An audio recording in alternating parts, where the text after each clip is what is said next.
On Christmas morning, I opened a gift from my wife's family. It was my missing wristwatch from last year, the only thing left of my father. I thought I lost it. Her sister laughed and said, "Oh, I forgot I took that." When I confronted her, my mill said, "Don't start drama over a watch." That night, I quietly packed a bag. The next day, my wife woke me up screaming, "What did you say to her?" You know that feeling when you're sitting in someone else's living room, wearing matching pajamas that make you look like a reject from a Christmas catalog, and you're wondering how the hell your life became a Hallmark movie written by Satan himself?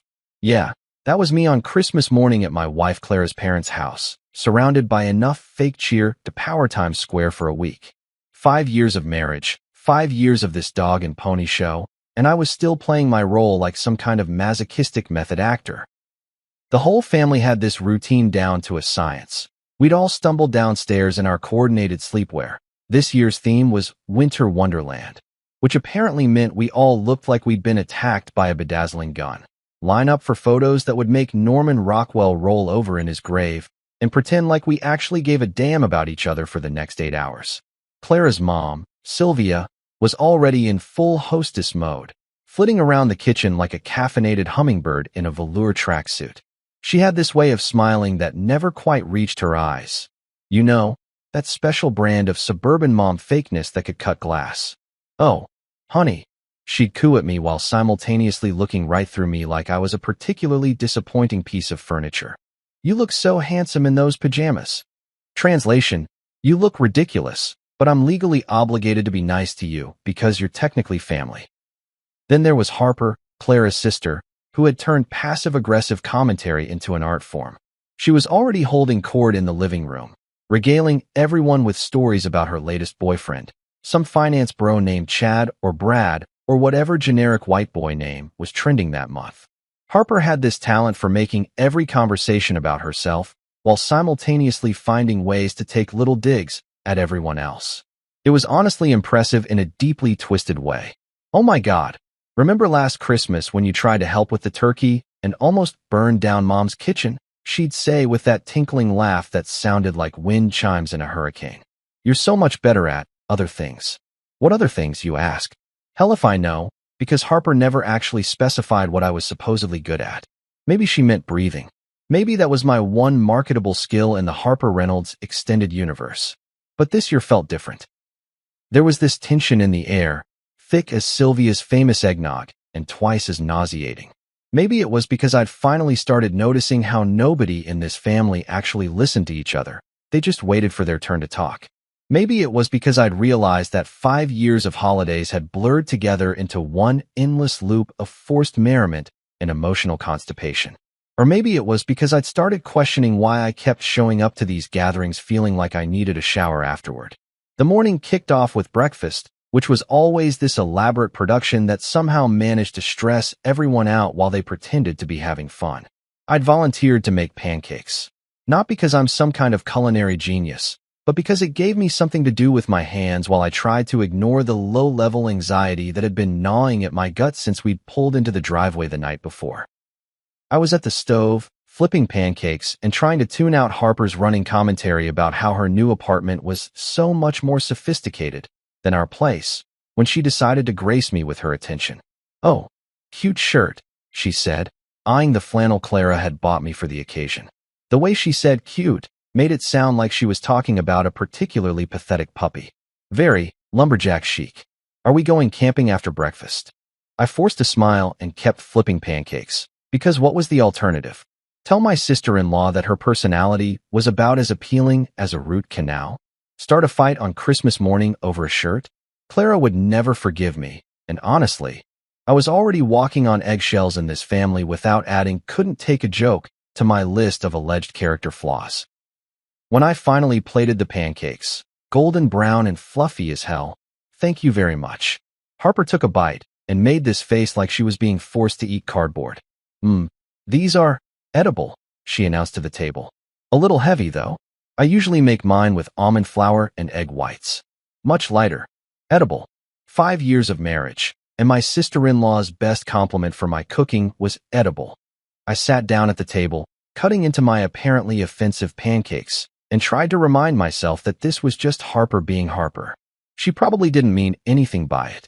She was just one of those people who couldn't help but turn every conversation into a subtle competition. But Sylvia's reaction, or lack thereof, was what really got under my skin. She just kept eating, nodding along like Harper's commentary was perfectly normal family banter. "No, Harper, that's rude. No, the pancakes are delicious. Thank you for cooking."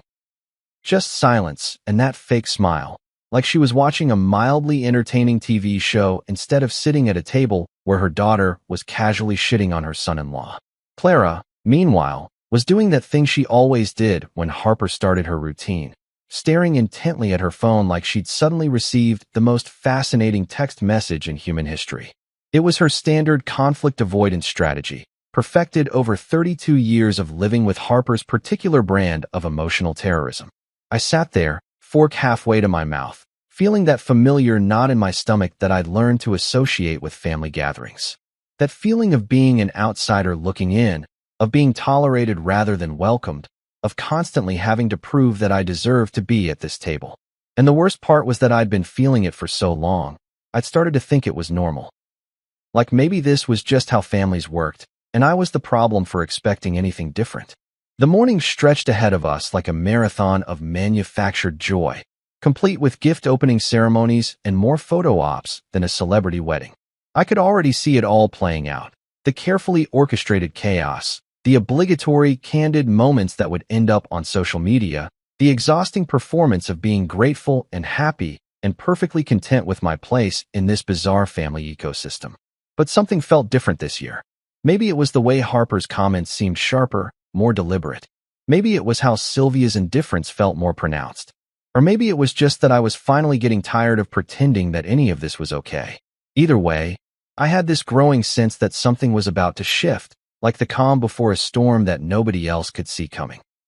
If I'd known that a tiny wrapped box was about to blow up my entire world, I probably would have faked food poisoning and locked myself in the bathroom for the rest of the morning. But there I was, sitting cross-legged on Sylvia's pristine carpet like some kind of overgrown kid at summer camp, watching Clara's family execute their gift-giving ritual with military precision. The whole production was choreographed better than a Broadway show. Sylvia played director, orchestrating who opened what when, making sure every moment was properly documented for posterity. Wait, let me get the camera ready. She'd screech every 30 seconds, like we were filming a documentary about the world's most boring Christmas morning instead of just trying to get through another family gathering without anyone having a nervous breakdown. Clara was in her element during these moments, playing the role of dutiful daughter with Oscar-worthy commitment. She'd gotten her mom some overpriced candle that probably cost more than my car payment, and Sylvia was carrying on like Clara had just handed her the crown jewels. "Oh, honey, this is perfect. How did you know I was running low on my favorite scent?" "Because you literally sent her a link to it 3 weeks ago, Sylvia, but sure, let's pretend this was some kind of psychic gift-giving miracle." Harper, meanwhile, was working the room like a seasoned politician, distributing presents with this smug little smile that suggested she'd either cured cancer or figured out how to turn water into wine. She'd gotten Clara some ridiculously expensive skincare set that probably cost more than I made in a week, which prompted a whole conversation about Harper's amazing skin secrets and how she'd discovered this incredible Korean beauty routine. When it came time for my turn to receive the annual Harper special, because God forbid anyone in this family just skip the gift exchange and admit we all barely tolerate each other, she handed me a small box with this theatrical flourish that would have made Shakespeare weep. "This one's really special," she said, and I swear to God, there was something in her voice that should have been a red flag. Like when a car salesman tells you he's got the perfect deal just for you. I figured it was going to be another one of her classic passive-aggressive gifts. Maybe a self-help book about communication and marriage, or a gift card to some store I'd never shop at with a note about expanding my horizons. Harper had a real talent for giving presents that were technically thoughtful, but somehow made you feel like garbage for receiving them. It was honestly impressive how she'd turned gift-giving into a form of psychological warfare. The box was small, wrapped in that expensive paper that costs more per square foot than some people's rent, with a bow that looked like it had been tied by elves with OCD. For a second, I actually felt bad about my usual cynicism. Maybe Harper had finally decided to play nice. Maybe this was her attempt at a genuine gesture, and I was just being a paranoid asshole. I should have trusted my gut. I peeled off the wrapping paper with everyone watching, feeling like a lab rat in some twisted psychology experiment. Clara was leaning forward with this expectant smile, like she was in on some joke I hadn't heard yet. Sylvia had her phone out, ready to capture my reaction for whatever social media platform middle-aged suburban moms use to document their family's fake happiness. The box itself was one of those fancy jewelry boxes you get from department stores, the kind with velvet lining that makes everything look more expensive than it actually is. I popped it open, expecting cufflinks or maybe a tie clip, something safe and boring and appropriately generic for the brother-in-law you're legally obligated to acknowledge twice a year. Instead, my entire world just stopped. Sitting there in that little velvet nest was my wristwatch.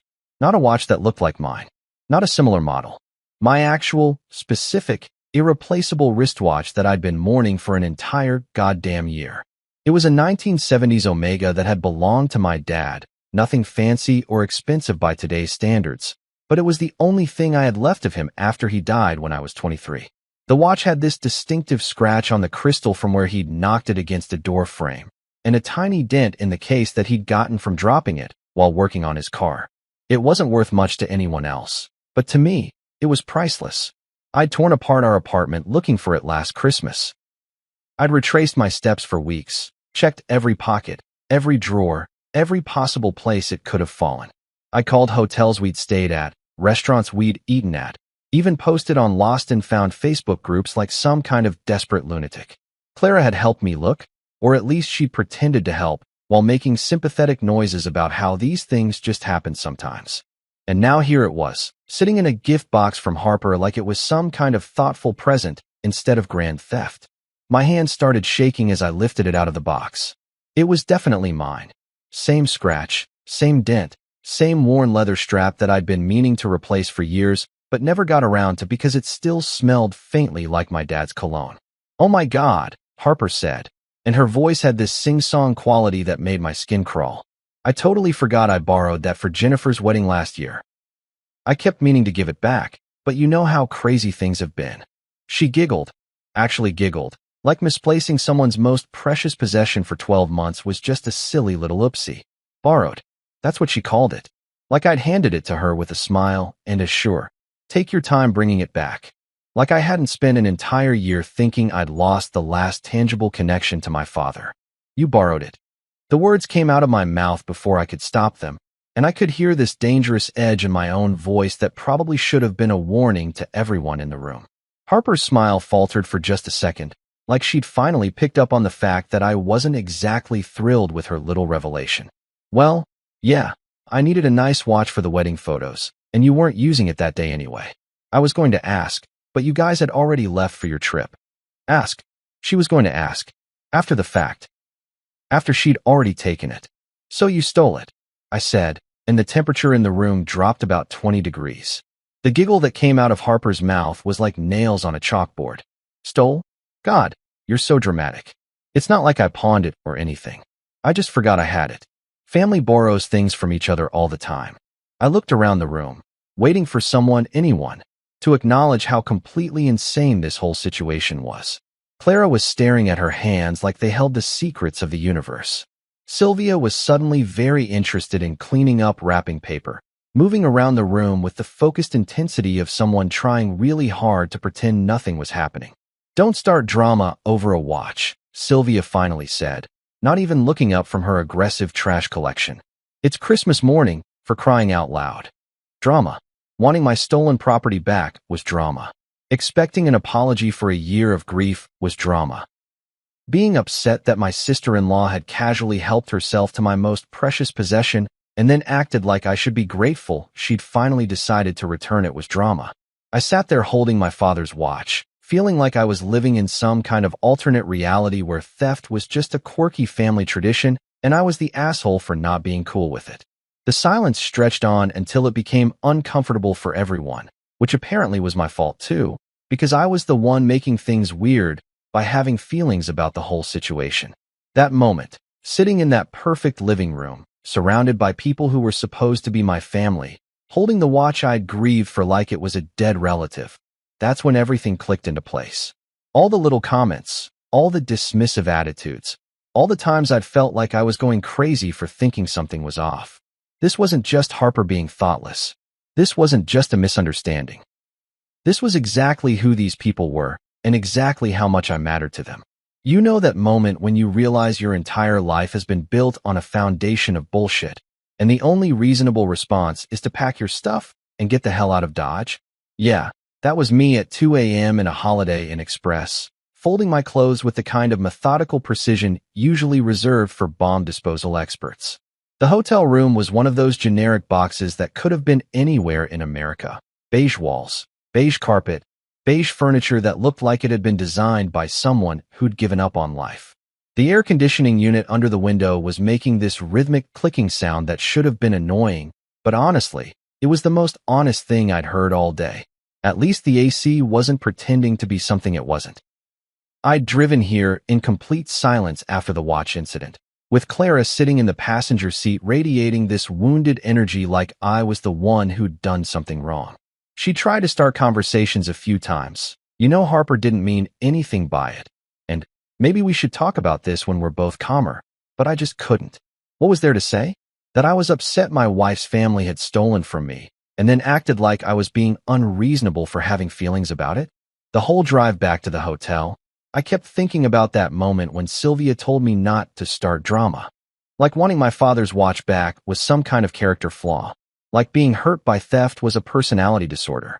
The more I replayed it in my head, the angrier I got, until I was gripping the steering wheel so hard my knuckles went white.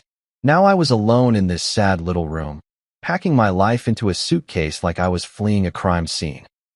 Which, in a way, I guess I was. The crime of letting myself believe I actually belonged in that family. The crime of thinking that after 5 years of marriage, I'd earned something more than tolerance, disguised as acceptance. I started with the easy stuff: socks, underwear, the boring essentials that don't require any emotional energy to deal with. There's something weirdly therapeutic about folding socks when your world is falling apart. Each pair rolled up into a neat little bundle, everything in its place, everything under control. If only the rest of life worked that way. My hands were surprisingly steady as I worked my way through the pile of clothes. No shaking, no tears, just this cold, methodical calm that felt like I was watching someone else pack. Maybe this was what shock felt like. Or maybe this was what clarity looked like after years of gaslighting yourself into thinking dysfunction was normal. The watch was sitting on the nightstand next to the lamp, ticking away like nothing had happened. I'd put it there when we got back to the room, and now I couldn't stop looking at it. Such a small thing to blow up a marriage over, right? That's probably what Clara was thinking. That's definitely what her family was thinking. Poor sensitive guy, can't handle a little misunderstanding about a watch. But it wasn't about the watch, was it? It was about the year I'd spent thinking I was losing my mind.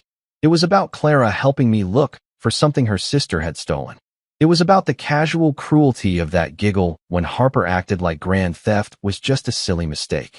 It was about sitting in that living room and realizing that to these people, I wasn't a person with feelings. I was just an inconvenience they had to manage. I picked up the watch and held it in my palm, feeling the weight of it. 40-something grams of metal and leather that somehow contained my entire relationship with my father. He'd worn this thing every day for 20 years, through construction jobs and family dinners and Saturday morning cartoons with me on his lap. After he died, wearing it made me feel like he was still with me somehow. Losing it had felt like losing him all over again. And Harper had just taken it. Like it was a costume jewelry she could borrow for a photo op. The worst part wasn't even the theft. It was how little it meant to her. How she'd forgotten she even had it. My most precious possession was so forgettable to her that it had spent a year sitting in some drawer while I grieved for it. I slipped the watch into my pocket and kept packing. Jeans, shirts, that stupid flannel Harper had mocked. Everything felt different now, like I was looking at the belongings of a stranger. This was the wardrobe of a man who'd been playing a role for 5 years, trying to be the son-in-law they wanted instead of the person he actually was. My phone buzzed with a text from Clara. "Where did you go? Can we please talk about this?" I stared at the message for a long time before turning the phone face down on the bed. What was there to talk about? How she'd watched me tear apart our apartment looking for the watch and never said a word. How she'd sat there in silence while her family treated me like garbage. How after 5 years of marriage, she still chose them over me every single time.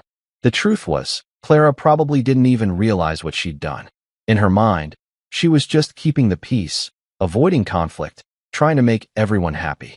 That's what she'd been trained to do her whole life. Smooth things over, minimize problems, pretend dysfunction was just quirky family dynamics. She probably thought she was being loyal to everyone by staying neutral. But neutrality in the face of theft isn't neutrality, it's complicity. Silence in the face of cruelty isn't peacekeeping, it's enabling. And I was done being the acceptable casualty of their family's twisted version of harmony. I pulled out a piece of hotel stationery, the kind with the cheesy logo that makes you feel like you're writing a ransom note, and started writing. Clara, I can't do this anymore. It's not about the watch. It's about what the watch represents. It's about a year of letting me think I was crazy. It's about your family treating me like I don't matter, and you letting them. I need some time to figure out what comes next. Don't try to find me tonight. Short and to the point. No accusations, no ultimatums, just the truth. I folded the note and left it on her pillow, next to the matching pajamas she'd probably never wear again.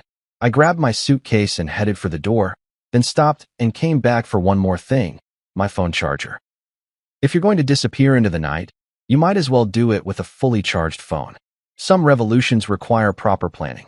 The lobby was empty except for a night clerk who looked like he'd seen enough middle-aged men checking out at 2 a.m. to know better than to ask questions. I booked another room at a different hotel across town, paid in cash, and drove through the empty streets feeling like I was escaping from prison. The new hotel was just as generic as the first one, but somehow it felt different. It felt like possibility, like the first night of the rest of my life, even if I had no idea what that life was going to look like. I lay in the unfamiliar bed, listening to the watch tick in the darkness, and for the first time in years, I felt like I could breathe. Nothing ruins a good night's sleep quite like your wife pounding on your hotel door at 6 a.m. like she's the goddamn police serving a warrant. I'd finally managed to drift off around 4, my mind quiet for the first time in months, when the sound of fists hammering on door 237 jolted me back to the beautiful reality that my life had officially gone to hell. I stumbled to the door in my boxers and yesterday's t-shirt, squinting through the peephole like I was checking for snipers. There was Clara, and she looked like she'd been hit by a truck driven by her own emotions. Hair everywhere, eyes red and puffy, wearing the same clothes from yesterday like she'd never made it to bed. For a split second, I almost felt bad for her. Almost. What did you say to Harper? That was her opening line. Not, are you okay? Not, I'm sorry about what happened. Not even, can we talk about this like adults? Nope. Straight to defending her precious sister like I was some kind of villain who'd attacked an innocent victim. I opened the door just wide enough to lean against the frame, mostly because I wasn't about to let her storm into my sanctuary and turn it into another battlefield. Good morning to you too, Clara. Nice to see you're concerned about my well-being. Don't be sarcastic with me right now, she snapped, pushing past me into the room anyway, because apparently respecting boundaries was just another one of those optional life skills nobody in her family had mastered. Harper is devastated. She's been crying all night because of what you said to her. Devastated. Harper was devastated.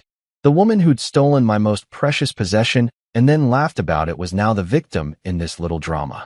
I closed the door and turned to face my wife, who was pacing around the room like a caged tiger, her whole body vibrating with righteous indignation on behalf of her kleptomaniac sister. What exactly did I say to her, Clara? Because I'm pretty sure all I did was ask if she'd stolen my watch. I kept my voice level, which seemed to piss her off even more. Nothing drives people crazier than calm rationality when they're trying to start a fight. You humiliated her in front of everyone. You accused her of being a thief. She said you were yelling and making her feel like a criminal. Clara's voice was getting higher with each word, that particular pitch that meant she was about to hit full hysteria mode. I stared at her for a long moment, trying to reconcile this version of events with what had actually happened. I never raised my voice. I asked 2 questions, if she'd borrowed it and if she'd stolen it. That's it. And she did steal it, by the way, in case you missed that part. She forgot she had it. People forget things. It's not like she sold it or something. And there it was, the defense I'd been expecting. It wasn't theft if you forgot you'd taken something. It wasn't wrong if you didn't mean it maliciously. It wasn't a big deal because Harper's feelings were more important than mine. The logic of enablers everywhere. Minimize the crime, maximize the victim's discomfort at being called out. She forgot she had my father's watch for an entire year, Clara. An entire year. Do you understand what that means? I thought it was gone forever. I grieved for it. And you helped me look for it. I was still keeping my voice calm, but I could feel this cold anger building in my chest like ice crystals forming in my lungs. Clara's face did this weird thing where she looked almost guilty for about half a second before the defensive walls slammed back up. I didn't know she had it. How was I supposed to know? But you knew eventually, didn't you? The question came out before I'd even fully formed the thought, but the moment I said it, I knew it was true. Maybe not at first, but at some point, you found out. And you said nothing. The way she looked away told me everything I needed to know. Bingo.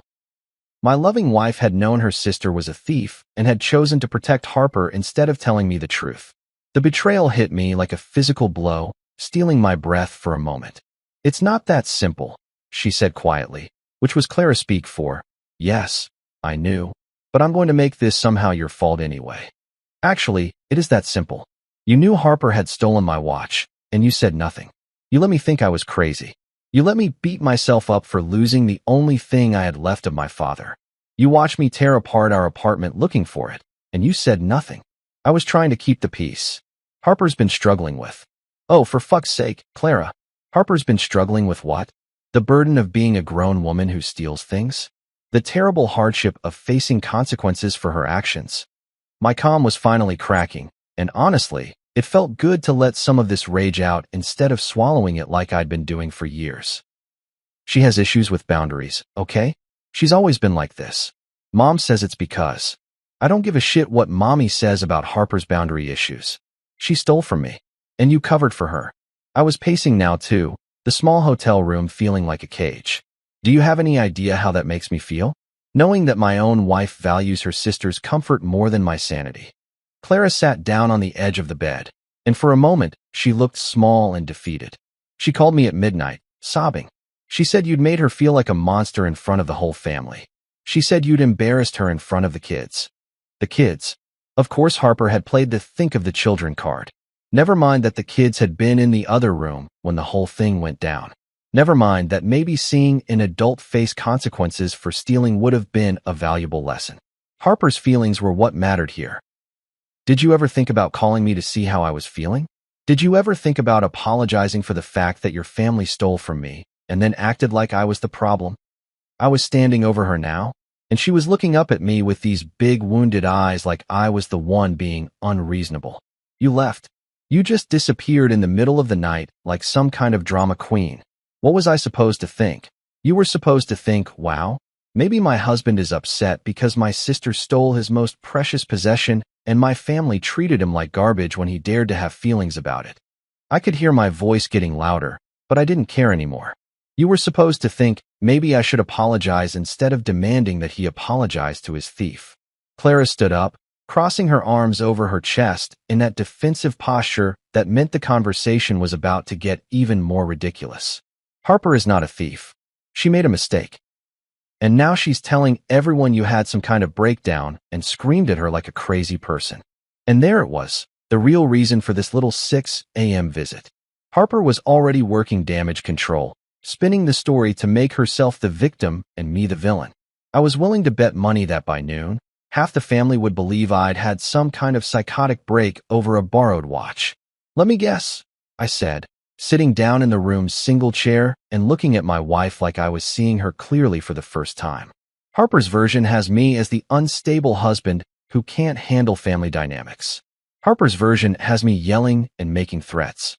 Harper's version conveniently leaves out the part where she committed theft. Clara's silence was confirmation enough. The narrative was already being written, and I was the villain in this particular family drama. My reputation was being demolished in real time by a woman who couldn't even admit she'd done anything wrong. I need you to come back and apologize to Harper, Clara said finally, like she was asking me to pick up milk from the store instead of asking me to grovel to my own thief. If you just explain that you overreacted. No. The word came out flat and final. I'm not apologizing to Harper. I'm not apologizing to your mother. I'm not apologizing to anyone for being upset that your sister stole from me. Then what are you saying? That you're just going to stay here and sulk until I agree that my entire family is evil? I looked at her sitting there on the bed, defensive and hurt, and completely missing the point, and I realized that this wasn't going to get better. This wasn't a misunderstanding we could work through. This was exactly who she was, and exactly who her family was, and I'd been an idiot to think 5 years of marriage would change any of it. I'm saying that I'm done being the family scapegoat, I said quietly. I'm done pretending that theft is forgetfulness and cruelty is just quirky family dynamics. And I'm done with a wife who thinks I should apologize for being stolen from. The look on her face told me she finally understood that this wasn't just about a watch anymore. 3 days after the hotel room showdown with Clara, I was sitting in a Starbucks trying to pretend my life wasn't imploding when my phone rang. The caller ID showed Elise's name, Clara's cousin, the one family member who'd never made me feel like I needed to apologize for existing. For a split second, I thought maybe someone in that family had come to their senses and was calling to check on me. I should have known better. Hey, Elise, I answered, stirring my coffee like it held the secrets to happiness. What's up? There was this pause, the kind that tells you someone's about to deliver news that's going to ruin your day. Listen, I probably shouldn't be calling you, but I thought you should know what people are saying. My stomach dropped like I'd just gotten on the wrong elevator. What people? Saying about what? About Christmas morning. About what happened with Harper. Elise's voice had that careful tone people use when they're about to tell you your house is on fire, but they don't want to be the one to break the news. I set down my coffee and leaned back in the uncomfortable chair, watching some college kid struggle with the espresso machine behind the counter. Let me guess. I'm the crazy one, right? She's been telling everyone that you had some kind of breakdown, that you started screaming at her in front of the kids, calling her names, accusing her of being a criminal. Elise paused, and I could hear her taking a breath like she was gearing up for the really bad part. She's saying you were unstable, that Clara was scared of you. Scared of me. That was rich. Clara, who'd pounded on my door at 6 a.m. demanding I apologize to her thief of a sister, was apparently now playing the role of terrified wife. I had to give Harper credit. She was working this narrative like a professional spin doctor. And let me guess, I said, watching a businessman in an expensive suit yell at someone on his phone about quarterly projections. Harper's version leaves out the part where she stole my watch and then laughed about it. What watch? Elise asked, and her genuine confusion told me everything I needed to know about how thoroughly Harper had edited the story. So I told her the whole thing. How Harper had gifted me my own stolen property, how she'd giggled about borrowing it for a year, how Sylvia had told me not to start drama over wanting my father's watch back, how Clara had sat there in silence while her family treated me like I was the problem. The silence on the other end of the line stretched so long I thought maybe the call had dropped. Jesus Christ, Elise finally whispered. She actually stole your dad's watch.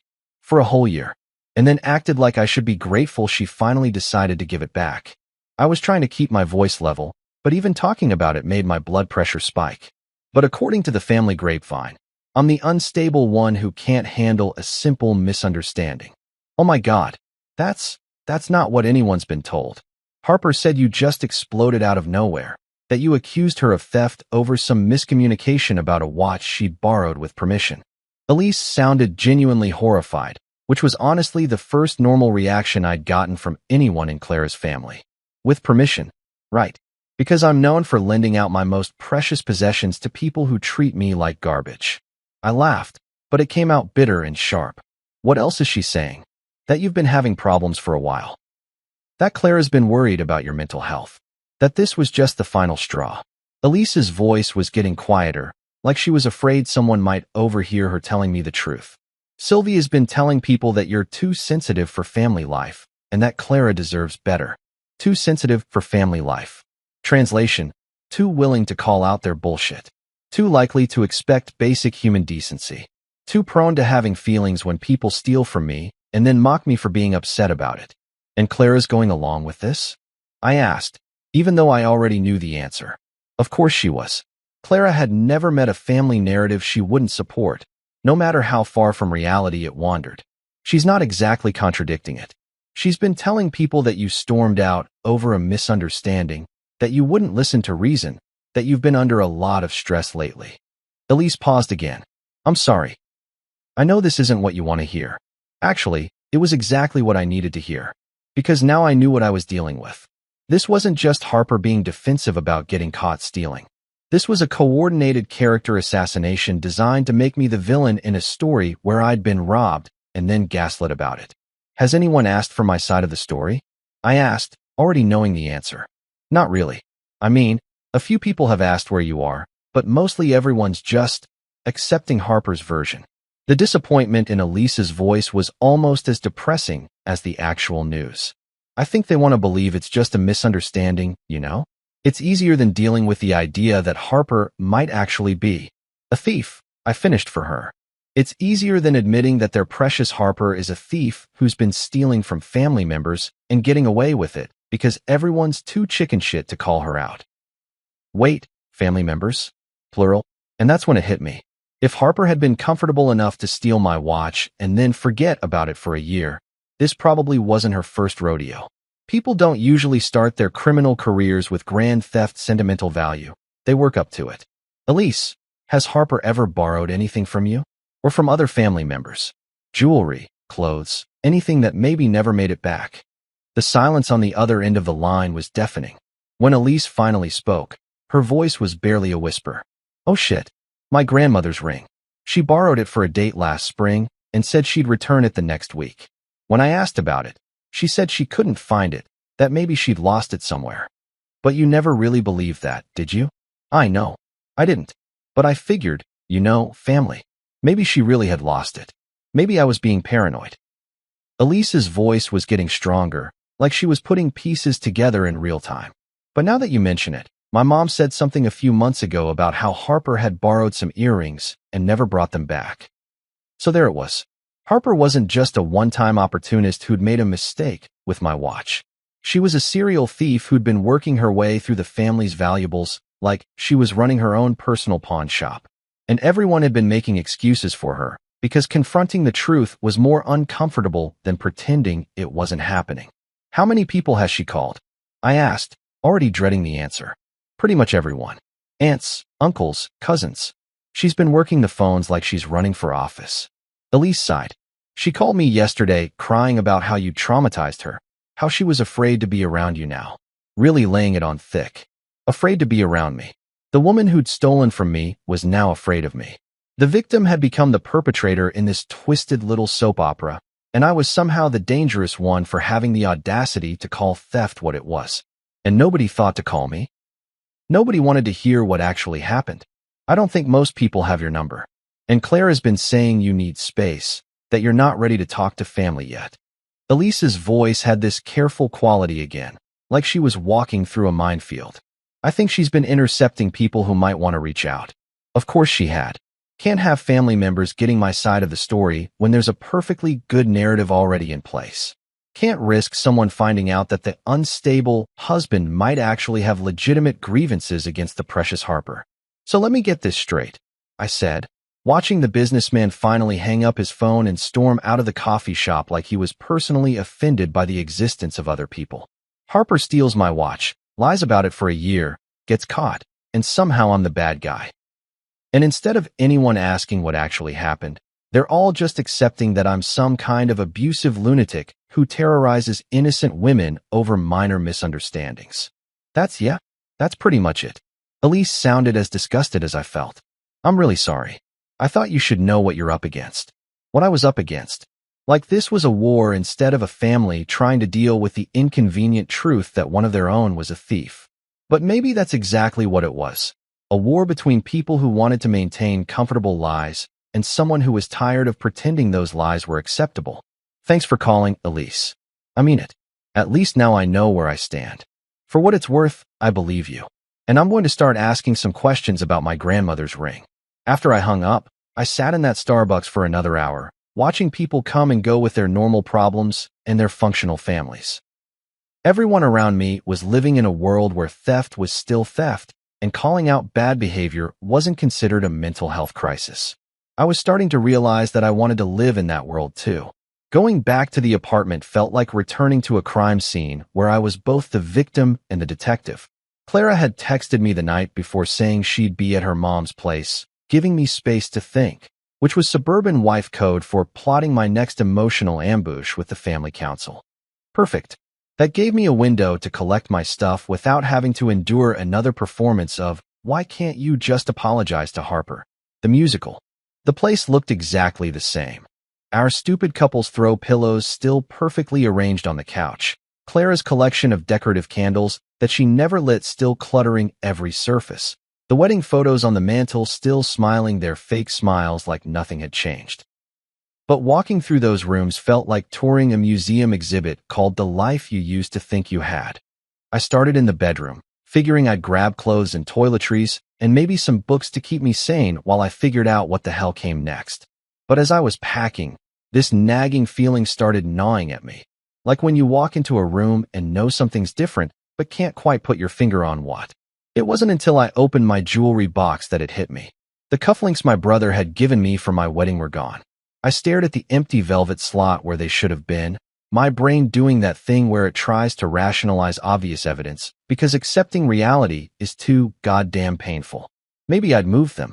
Maybe Clara had borrowed them for something. Maybe I was finally losing my mind like Harper's propaganda campaign suggested. But deep down I knew. Just like I'd known about the watch, somewhere in my subconscious I'd been tracking these little disappearances and filing them away under things that make you paranoid if you think about them too hard. I started going through the rest of my stuff with the methodical intensity of a crime scene investigator. The pocket knife my grandfather had carried in World War II, the one with his initials carved into the handle, was missing from my dresser drawer. The vintage camera lens I'd saved up for months to buy, the one Clara had rolled her eyes at because we already have a perfectly good camera on our phones, was gone from the office closet. Each missing item felt like a punch to the gut, but also like a piece of a puzzle clicking into place. How many times had I looked for something and just assumed I'd misplaced it? How many times had Clara helped me search for things that were probably already in Harper's possession? I went to the safe we kept in the bedroom closet, a little fireproof box where we stored important documents and a few valuable items. The family photos were still there, along with our passports and insurance paperwork. But the space where I'd kept my grandfather's Purple Heart medal was empty.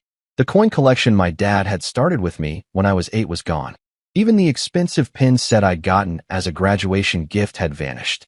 My hands were shaking as I pulled out my phone and started making a list. Not because I was planning to call the cops. Not yet, anyway. But because I needed to document this before I started second-guessing myself again. Before Clara came home with some perfectly reasonable explanation for why half my inherited valuables had mysteriously disappeared.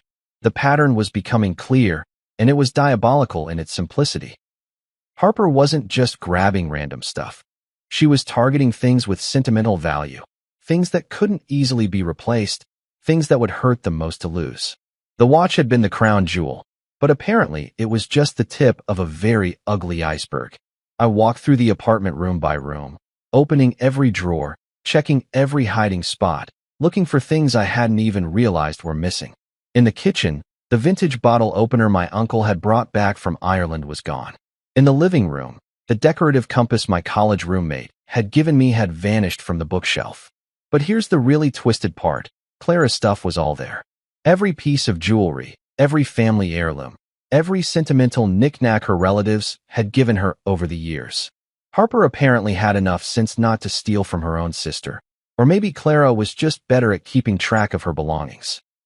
Either way, it was pretty convenient that the family kleptomaniac had only developed sticky fingers for my stuff. I sat down on the couch, staring at my phone with its growing list of missing items, and tried to do the math. When had these things disappeared? How long had this been going on?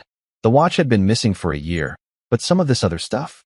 I couldn't even remember the last time I'd seen my grandfather's Purple Heart.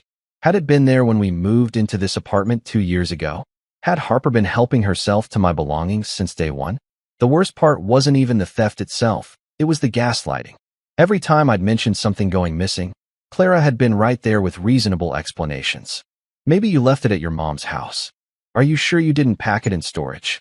You know how absent-minded you can be. She'd helped me search for things that were probably sitting in Harper's apartment, all while making me feel like an idiot for losing track of my own possessions. I pulled out my laptop and started going through our shared photo albums, looking for evidence. There had to be pictures of these things, proof that they'd existed, proof that I wasn't just manufacturing a conspiracy theory out of thin air. And sure enough, there they were, photos from our housewarming party showing the compass on the bookshelf, pictures from last Christmas with me wearing the cufflinks, a selfie Clara had taken where my grandfather's medal was clearly visible on the dresser behind us. But as I scrolled through more recent photos, I could track the timeline of their disappearance. The compass had been gone since at least last summer. The cufflinks had vanished sometime around Harper's birthday party in September, the party we'd hosted at our apartment, where Harper had spent the night because she'd been too tired to drive home. The Purple Heart had disappeared after Thanksgiving, when Harper had come over to help Clara plan their mother's surprise Christmas party. Every major family gathering, every time Harper had been in our apartment, something had gone missing, and Clara had either been oblivious to it or she'd known, just like she'd eventually known about the watch. I walked back to the bedroom and sat on the edge of the bed, looking around at what was supposed to be our sanctuary. The room where we'd planned our future, where we'd talked about kids and dream vacations and growing old together. Now it felt like a crime scene, contaminated by lies and theft and betrayal. My phone buzzed with a text from Clara. "How's the packing going? I hope you're finding everything you need." Finding everything I need. That was almost funny, in a twisted way. I was finding everything except the stuff that actually mattered to me, the irreplaceable things that had connected me to my family, my history, my identity. Those were long gone, probably displayed in Harper's apartment like trophies from successful hunting expeditions. I typed back, "Just great. By any chance, do you know where my grandfather's Purple Heart is?" Having trouble locating it. The three dots appeared and disappeared several times, like she was typing and deleting responses. Finally, "I'm sure it's there somewhere. Maybe check the office closet." I'd already checked the office closet. I checked everywhere. But Clara was still playing this game, where we pretended I was just bad at finding things, where we maintained the fiction that my belongings were disappearing due to my own carelessness rather than her sister's criminal hobby. I turned off my phone and finished packing in silence. When I was done, I did one more walkthrough, taking pictures of all the empty spaces where my things used to be.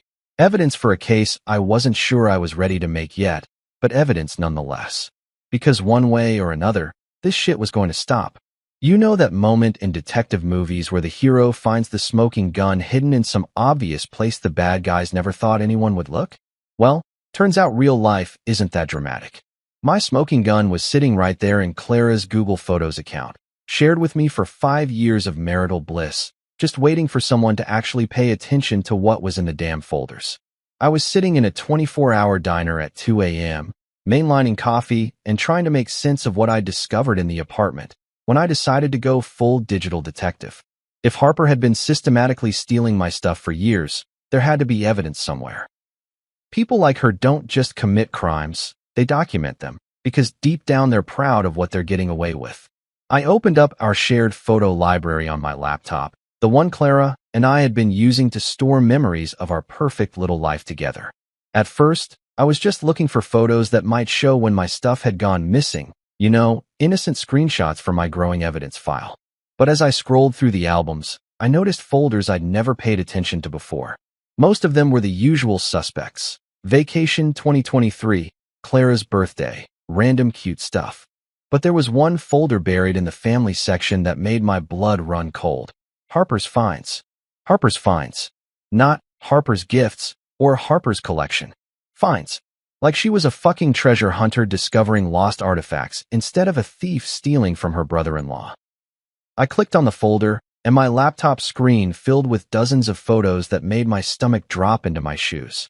There was my grandfather's Purple Heart, laid out on what looked like Harper's coffee table with a caption that read, "So cool.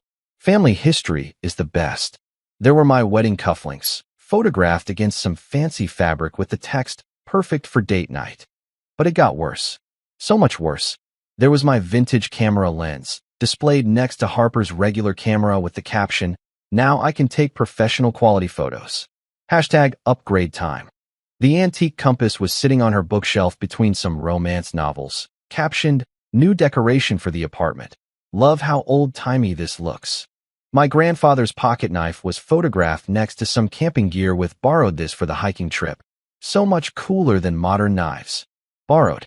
Borrowed for a hiking trip that had happened 8 months ago. Borrowed with no intention of returning it, apparently, since it was still sitting in Harper's apartment like it fucking belonged there. Each photo was like a punch to the gut, but I kept scrolling because I needed to see how deep this rabbit hole went. And that's when I found the photo that made me want to put my laptop through the diner window. It was my father's watch, sitting on Harper's nightstand with the caption, "Borrowed this beauty for Jennifer's wedding. Don't tell her husband, LOL. Don't tell her husband. LOL. My most precious possession, the only thing I had left of my father, was a fucking joke to her. Something she'd stolen and then laughed about with my own wife. Because that's what the LOL meant, right? That Clara had seen this photo, had known Harper had my watch, and they both thought it was hilarious that I was in the dark about it. I scrolled down to the comments section under the photo, and there it was in black and white. Clara had liked the photo. My loving wife had actually hit the little heart button on a picture of my stolen watch, complete with Harper's sarcastic caption about not telling me. But wait, it gets even better. There was a comment from Clara. "Looks great on you. He probably won't even notice it's gone," face with tears of joy. He probably won't even notice it's gone. With a fucking laughing emoji. I sat there in that shitty diner booth, staring at my laptop screen, trying to process the fact that my wife had not only known about the theft, but had actively participated in mocking me for it. They'd been laughing at me for a year, sharing inside jokes about how clueless I was, treating my grief over losing my father's watch like it was entertainment. I kept scrolling through the comments, and it was like watching a car crash in slow motion. There were likes from other family members. Sylvia had hearted the photo. A couple of cousins had left laughing emojis. Even Clara's aunt had commented, "So pretty." Harper has such good taste in accessories. Good taste in accessories. My stolen inheritance was Harper's good taste in accessories. I screenshotted everything. Every photo, every caption, every comment, every like. My hands were shaking as I saved file after file to a new folder I labeled Evidence. Because that's what this was now. Evidence of a criminal conspiracy that had been hiding in plain sight for years. But the photos told an even darker story than I'd initially realized. The timestamps showed that this had been going on since practically the beginning of my marriage. The oldest photo in the folder was from 3 years ago, my college class ring, which I'd assumed I'd lost during our move. Harper had posted a picture of herself wearing it with the caption, "Found this in the couch cushions. Finders keepers. Finders keepers." She'd taken my class ring and then posted about it like it was some kind of game. And based on the comments, everyone thought it was hilarious. I went back through the folder chronologically, tracking the evolution of Harper's criminal hobby.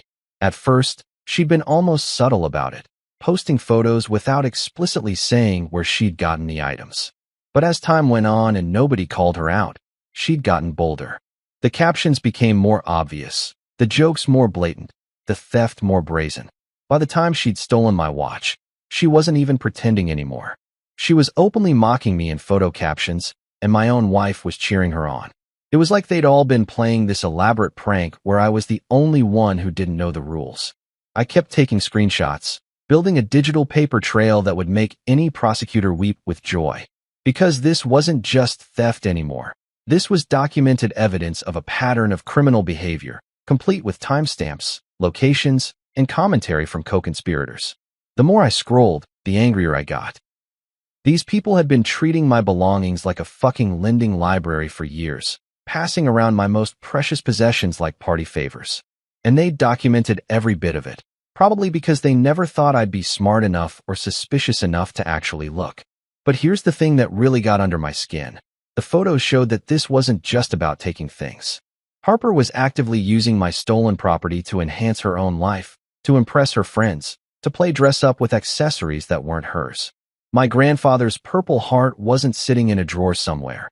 It was displayed in her living room like a conversation piece. My father's watch wasn't hidden away in guilt. It was being worn to social events where Harper could show off her vintage find. She wasn't just stealing from me. She was stealing my family history, my connections to the people I'd lost, and then parading them around like they were fucking fashion statements. I closed the laptop and leaned back in the diner booth, looking around at the other late-night customers nursing their coffee and trying to solve their own problems. A trucker reading a paperback novel. A nurse coming off a late shift, staring at her phone with exhausted eyes. Normal people dealing with normal problems in normal ways. None of them were sitting in a diner at 2 a.m. discovering that their wife's family had been running a theft ring for years and documenting it on social media like it was a fucking hobby. I reopened the laptop and started copying everything to cloud storage, multiple backup drives, anywhere I could think of. Because Harper and Clara had made one crucial mistake in their little criminal enterprise. They'd created a digital paper trail that was about to become their worst nightmare. They thought I'd never find this folder. They thought I'd never put the pieces together. They thought I'd just keep playing the role of the clueless husband who loses track of his own belongings. But they'd underestimated exactly how thorough someone can be when they finally stop making excuses for the people who've been screwing them over. Going completely off the grid felt like the first smart decision I'd made in years. I changed my phone number, deleted all my social media accounts, and logged out of every shared platform that connected me to Clara's dysfunctional family circus. If they wanted to spin their little narrative about my alleged mental breakdown, they could do it without me being there to watch the show. My buddy Marcus had this guest room in his house that he'd been trying to rent out for months, and when I called him at 3 a.m. from that diner, he didn't ask questions, just told me to come over and bring whatever I needed to stay comfortable. Marcus was one of those rare friends who understood that sometimes life explodes in your face, and you need a safe place to rebuild from the wreckage. "Dude, you look like hell," he said when I showed up at his door with 2 suitcases and a laptop bag full of evidence. What happened? Did Clara finally lose her mind? If only it were that simple. Her sister's been stealing from me for years, and Clara's been covering for her. I just found out the whole family thinks I'm some kind of unstable nutcase because I had the audacity to call theft what it is. Marcus made coffee while I gave him the condensed version of my holiday from hell, and to his credit, he didn't once suggest that maybe I was overreacting or that family dysfunction was just something you had to tolerate. He listened, nodded in all the right places, and when I was done, he said exactly what I needed to hear. "Holy shit, man. Those people are criminals. What are you going to do about it?" What was I going to do about it? That was the million-dollar question, wasn't it? 4 or 5 years, I'd been playing by their rules, accepting their version of reality, letting them convince me that their behavior was normal and my reactions were the problem. But now that I could see the whole picture, now that I had evidence of their systematic theft and cover-up, I had options that didn't involve just taking it anymore. I set up shop in Marcus's guest room like I was planning a military campaign. Laptop on the desk, printer borrowed from his home office, a dozen folders organized by category and date. I had photos, timestamps, a detailed inventory of missing items, and a growing timeline that painted a picture of criminal activity that would make any prosecutor's mouth water. But I needed more than just evidence. I needed professional help. Someone who understood the legal system and could tell me exactly how much trouble Harper and Clara were actually in. So I started researching lawyers, specifically ones who specialized in theft, property crimes, and digital evidence. That's how I found Jordan Chun, a lawyer who advertised expertise in complex family property disputes and digital theft cases. Her online reviews were full of clients praising her for taking cases other lawyers wouldn't touch, for going after people who thought they were untouchable because of family connections or social status. She sounded perfect for dealing with Harper's particular brand of entitled criminality. I called her office on a Tuesday morning, expecting to get shuffled to a receptionist and told to wait weeks for a consultation. Instead, Jordan answered her own phone and listened to my story with the kind of focused attention that told me she'd dealt with cases like this before. "So let me get this straight," she said after I'd finished explaining the situation. "Your sister-in-law has been systematically stealing your belongings for years, documenting the theft on social media, and when you finally called her out, your wife's family launched a smear campaign to make you look unstable. That's the basic outline, yeah? And I've got screenshots of everything, the photos, the comments, the whole digital paper trail they created without realizing it." Jordan was quiet for a moment, and I could hear her typing in the background. "Can you be in my office tomorrow at 2 p.m.? And bring everything you've got, photos, inventories, timeline, the works. This sounds like it could be a very interesting case." Interesting. I liked the way she said that, like Harper's crimes weren't just petty family drama, but actual legal problems that could have real consequences. The next day, I walked into Jordan's office with a briefcase full of evidence that would have made the FBI proud. She was exactly what I'd hoped for, sharp, no nonsense, and clearly pissed off on my behalf as I walked her through the scope of Harper's theft ring. "This is impressive documentation," she said, flipping through my organized folders. "Most people in your situation would have maybe a few photos and a vague timeline. You've built a case that would hold up in criminal court. So what are my options?" Jordan leaned back in her chair and gave me the kind of smile that probably made opposing lawyers break out in cold sweats. "Oh, we have lots of options. We can file criminal charges for theft. We can pursue civil recovery for the stolen property. We can go after anyone who aided and abetted the crimes. And if your wife has been using shared credit cards or accounts to facilitate any of this, we can explore fraud charges too." Fraud charges. I hadn't even thought about that angle, but it made sense. If Clara had been helping Harper or covering expenses related to the theft, she could be looking at serious legal trouble. What about the social media evidence? The photos and comments? "That's the beautiful part," Jordan said, pulling up the screenshots on her laptop. "They documented everything themselves. We don't have to prove intent or establish a pattern. They literally created a public record of their criminal activity. This Harper woman posted photos of stolen property with captions admitting to theft, and your wife commented approvingly. It's like they were trying to build a case against themselves." Over the next week, Jordan and I worked together to build what she called the most thoroughly documented theft case she'd seen in years. We organized everything chronologically, cross-referenced the social media posts with my inventory of missing items, and built a timeline that showed clear escalation in Harper's criminal behavior. But the more we dug, the more we found. Jordan suggested I check credit card statements and bank records for any unusual charges that might be connected to Harper's activities. And sure enough, there they were. Charges to jewelry stores on days when Harper had been wearing my stolen accessories, restaurant bills from nights when she'd been out showing off my watch, even a charge to a photographer who'd apparently taken professional photos of Harper wearing some of my missing items. Clara had paid for it all.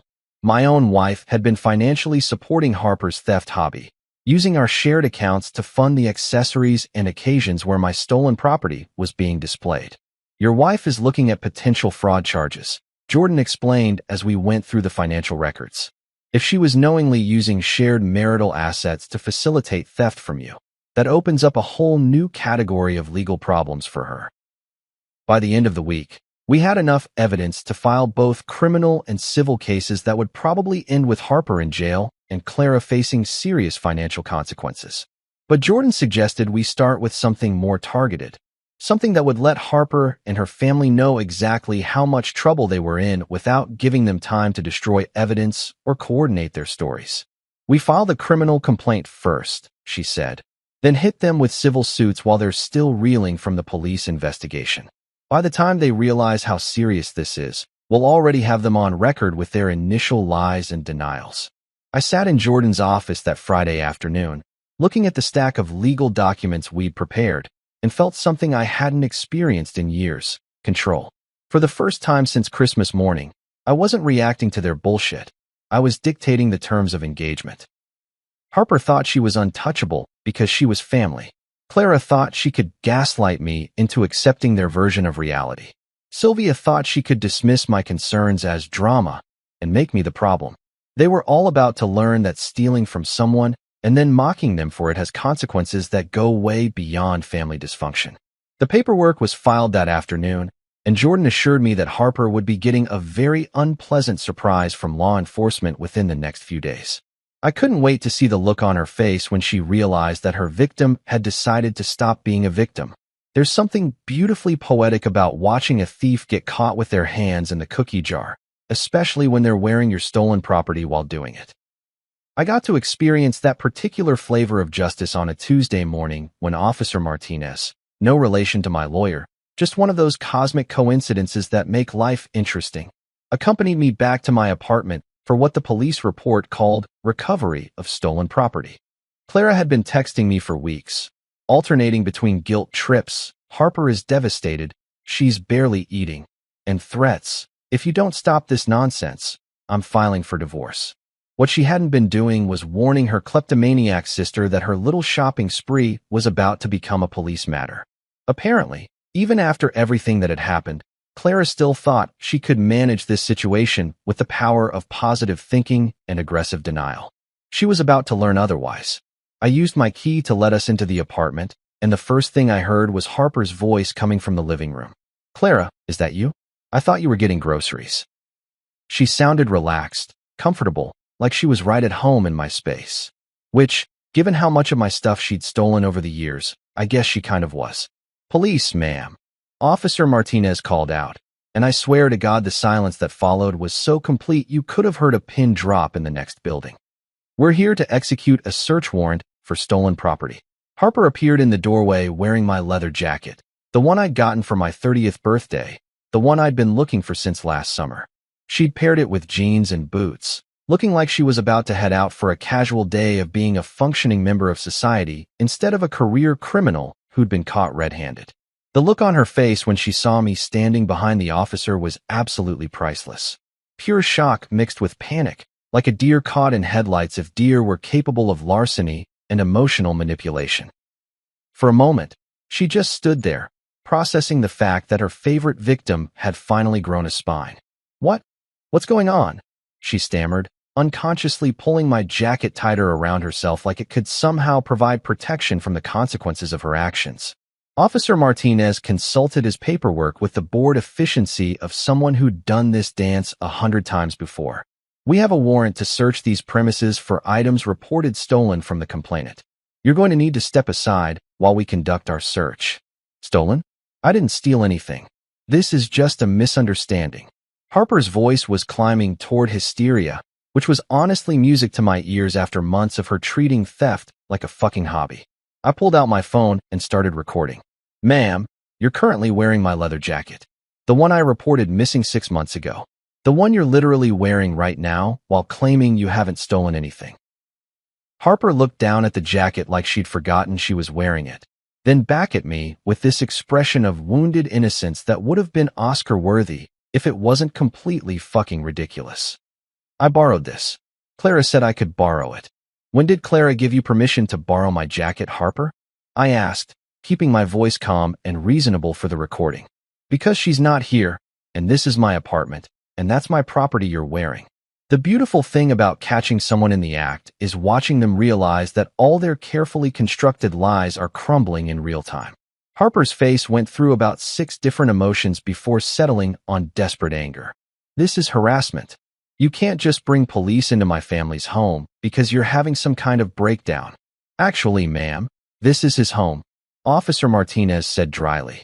"And we can absolutely bring police here when someone reports stolen property. Now, are you going to remove that jacket voluntarily, or do we need to make this more official?" Harper stripped off my jacket like it was on fire, revealing that she was also wearing one of my vintage band t-shirts underneath. The hits just kept coming. Officer Martinez added both items to his evidence list while Harper stood there in her bra, shivering and trying to figure out how her perfect crime had turned into a public humiliation. But the real treasure hunt was just getting started. We moved through the apartment systematically, with me identifying my stolen property and Officer Martinez documenting everything. It was like a twisted scavenger hunt where every discovery made Harper look more and more like the career criminal she actually was. In the bedroom closet, we found my grandfather's Purple Heart displayed on Harper's dresser like a fucking trophy. In her jewelry box, my wedding cufflinks were sitting next to her own earrings like they belonged there. The vintage camera lens was in her camera bag, ready for her next Instagram photo shoot featuring stolen goods. With each discovery, Harper's story changed. First, Clara had given her permission to borrow everything. Then, I had told her she could take whatever she wanted. Then, she'd found everything in the trash and rescued it. Then, she'd bought similar items, and we were confusing her stuff with mine. Then, she started crying and claiming she was being persecuted for being a woman. Officer Martinez had clearly dealt with people like Harper before. He just kept writing, documenting every item, every serial number, every piece of evidence that would turn her little hobby into a felony conviction. "Ma'am, you have the right to remain silent," he said at one point when Harper's explanations became particularly creative. "You might want to exercise that right." But Harper couldn't shut up. She kept digging herself deeper, insisting that this was all a misunderstanding, that family members borrow things from each other all the time, that I was being vindictive because I couldn't handle her success. Success. She called stealing my inheritance her success. The moment that really broke her was when we found my father's watch in her purse. She'd been carrying it around like a regular accessory, my most precious possession reduced to just another piece of jewelry in her collection. When Officer Martinez pulled it out and read the inscription on the back, "To my son, with love, Dad," Harper's face went white. That's not what it looks like," she whispered, but we all knew it was exactly what it looked like. "It looks like you're carrying around someone else's sentimental property," Officer Martinez said, bagging the watch as evidence. "Property that was reported stolen and that you claim you never took." By the time we finished cataloging everything, we had enough evidence to stock a small museum of Harper's criminal enterprise. 14 separate items, ranging from jewelry to electronics to family heirlooms, all of which Harper had various creative explanations for possessing.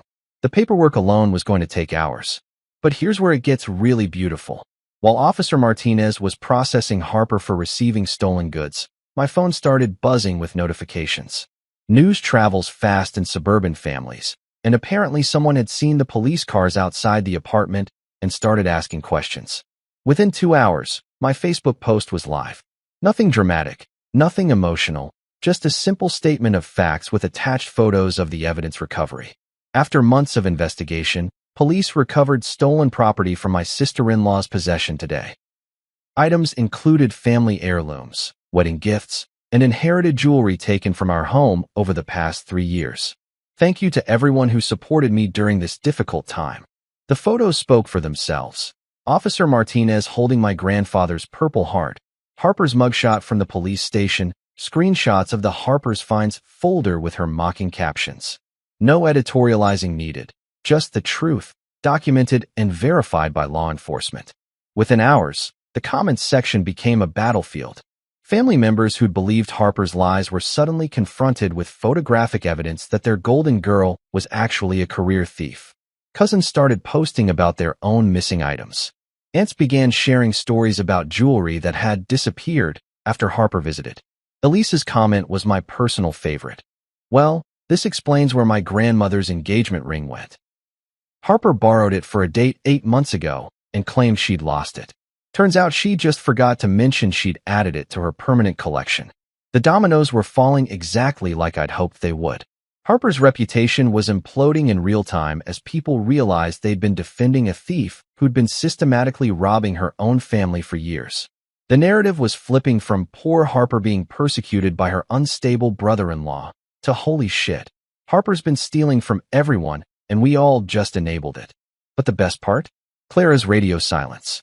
While her family members were posting shocked comments and sharing their own stories of Harper's theft, my loving wife was nowhere to be found online. No defense of her sister, no attack on me, no attempt to spin the story. Just silence. Because what the fuck was she going to say? That police evidence was fake? That her sister hadn't really been caught red-handed wearing my stolen property? By evening, Harper was out on bail and hiding at her mother's house, probably trying to figure out how to explain away photographic evidence of her crimes. Sylvia was apparently too distraught to comment, which was suburban speak for "my daughter is a felon and I don't know how to spin this." And Clara? Clara finally called me around midnight, her voice small and defeated. "Can we talk?" she asked. I think we need to talk."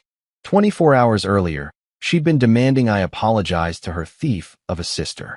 Now she wanted to talk, probably because she'd finally realized that being married to someone who calls out crimes isn't the same as being married to someone who commits them. "Sure," I said, leaning back in Marcus's guest room chair and looking at my father's watch, finally back where it belonged. "I think it's time we had an honest conversation about a lot of things." The war was far from over, but for the first time in years, I was winning.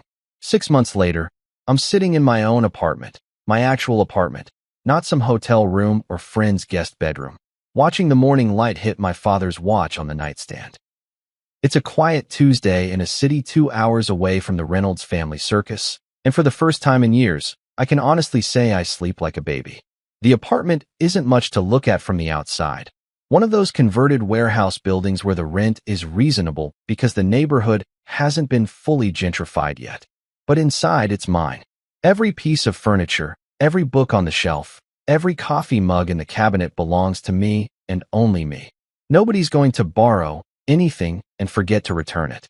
Nobody's going to gaslight me about my own belongings disappearing. Nobody's going to mock me for caring about things that matter.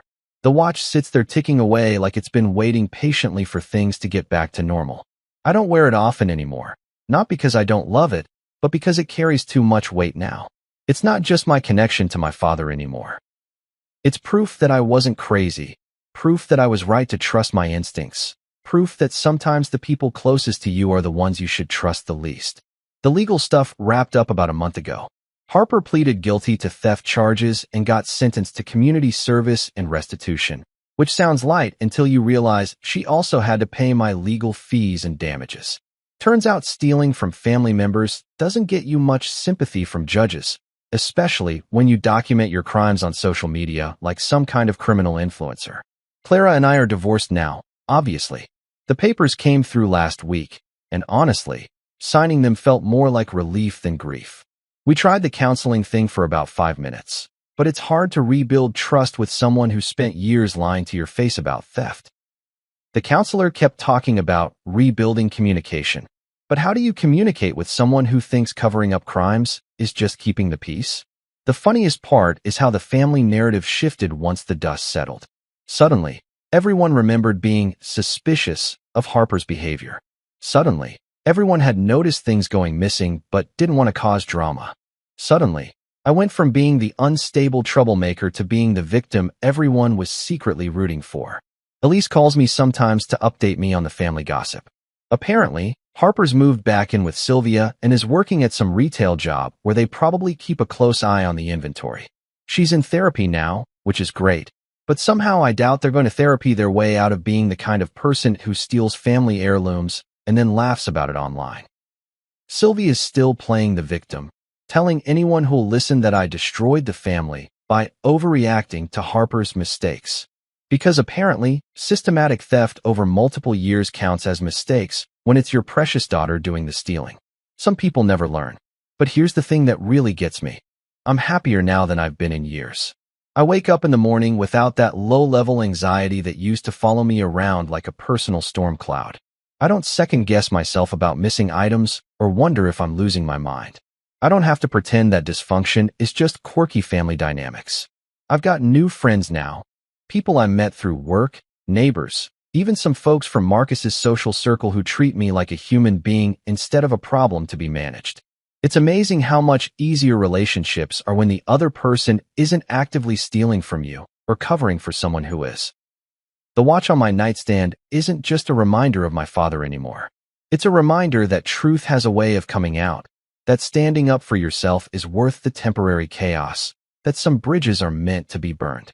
My dad always told me that a man's character is measured by how he handles adversity, and I think he'd be proud of how I handled this particular shitstorm. Sometimes I catch myself wondering what would have happened if I'd just let it slide, if I'd accepted Harper's non-apology and moved on like Clara wanted me to. But then I look at that watch and remember the year I spent grieving for it while Harper wore it to parties and posted photos with captions about how great it looked on her. Some things are worth fighting for, even when everyone tells you to let it go. Some battles are worth winning, even when victory costs you relationships you thought you valued. Some truths are worth telling, even when nobody wants to hear them. I keep the watch close not because I'm living in the past, but because it reminds me that I finally learned to fight for my future. They thought I'd stay quiet, thought I'd keep playing the role of the family doormat who absorbs abuse and calls it love. Instead, I set fire to their lies and walked away from the ashes. And you know what? The view from here is pretty fucking good. My wife's rich banker ex-husband threw coffee at me during a family meeting. Oh, IT was a mistake, and started smiling. My wife said, "Don't worry, this is what it's worth." 5 minutes later, my wife's ex-husband got a call saying he had been fired from his job. Then he turned pale when he saw a picture on his mobile. Well, here's the thing about fairy tales, they're complete bullshit. Nobody warns you that when you marry the princess, you've also got to deal with her entire kingdom of uptight relatives, and one particularly toxic ex-husband who thinks he's Gordon Gekko reincarnated. My name is Marcus Hill, and let me tell you, I never in my wildest dreams imagined I'd end up married into a world where people actually iron their underwear and have separate fridges for different types of champagne. See, my wife Clara, God bless her beautiful, complicated soul, she came from that world. You know the type. Where your net worth determines your actual worth, where handshakes are really just dick-measuring contests in disguise, and where everyone speaks in this weird code language that somehow makes ordering coffee sound like a hostile corporate takeover. Her ex-husband, Richard Bennett, is the poster child for everything wrong with that universe. This guy's the kind of high-flying banker who probably practices his "I'm better than you" smile in the mirror every morning while his personal trainer counts his push-ups. From day one. Hell, probably from minute one. Richard made it crystal clear that he had about as much respect for me as he did for the gum stuck to his Italian leather shoes. To him, I was just some small-town schmuck who somehow managed to bamboozle his way into stealing the woman who belonged in his league. And yeah, he actually used that word, league, like we were all playing in some cosmic baseball tournament where your bank account determines which division you get to play in. But here's what old Richie boy never wrapped his perfectly coiffed head around. Clara never wanted his world of fake-ass smiles and luxury that felt colder than a morgue in January. She wanted something real, something that didn't come with a price tag or require a credit check to experience genuine human emotion. And that's exactly what she found with me. Authenticity, the kind you can't buy at Nordstrom or lease with a signature on some pretentious contract. I remember the first time I met Richard at some charity gala that Clara dragged me to. This dude rolled up looking like he'd stepped straight out of a Wall Street wet dream. Tailored suit that probably cost more than my truck. Watch that could have funded a small country's healthcare system. And this aura of superiority that practically had its own gravitational pull. He sized me up like I was a used car he was considering whether to kick the tires on, and I could practically see the calculator running behind his eyes, tallying up my outfit, my handshake firmness, and my general lack of yacht ownership. "So, Marcus," he'd said, drawing out my name like it left a bad taste in his mouth. "Clara tells me you work in construction." The way he said construction made it sound like I collected garbage for a living, which honestly, some days felt pretty accurate when I was dealing with contractors who couldn't tell a Phillips head from their own ass. "That's right," I replied, because what else was I gonna say? Apologize for having calluses instead of manicures? I build things that actually last. The dig wasn't subtle, but then again, neither was his condescending tone. Clara had squeezed my arm that night, and I could feel her trying to telepathically communicate that we should just smile and nod our way through the evening. But Richard wasn't done with his little performance. Throughout the entire night, he made sure to mention his latest acquisition, his new investment opportunities, and his upcoming trip to some European country I'm pretty sure he couldn't locate on a map without GPS. Every story was carefully crafted to remind everyone in earshot that he was swimming in money while the rest of us were apparently drowning in our own mediocrity. What really got under my skin wasn't the money talk. Hell, I've been broke before and survived just fine. It was the way he looked at Clara, like she was some kind of trophy that had been temporarily misplaced but would eventually find its way back to his trophy case. Like their 10-year marriage and subsequent divorce was just some minor inconvenience. A brief intermission before she came to her senses and realized she belonged with someone who could afford to buy her things she never asked for. But Clara's no trophy, and she sure as hell isn't some prize to be won by whoever has the biggest portfolio. She's a woman who chose to walk away from all that glittering bullshit because she figured out that gold-plated handcuffs are still handcuffs. She chose me not because I could give her the world, but because I could give her something Richard never could. The freedom to be herself without having to perform for some invisible audience of judgmental assholes. The thing is, Richard never understood that money can't buy you everything. It can't buy you genuine laughter that comes from actual joy instead of social obligation.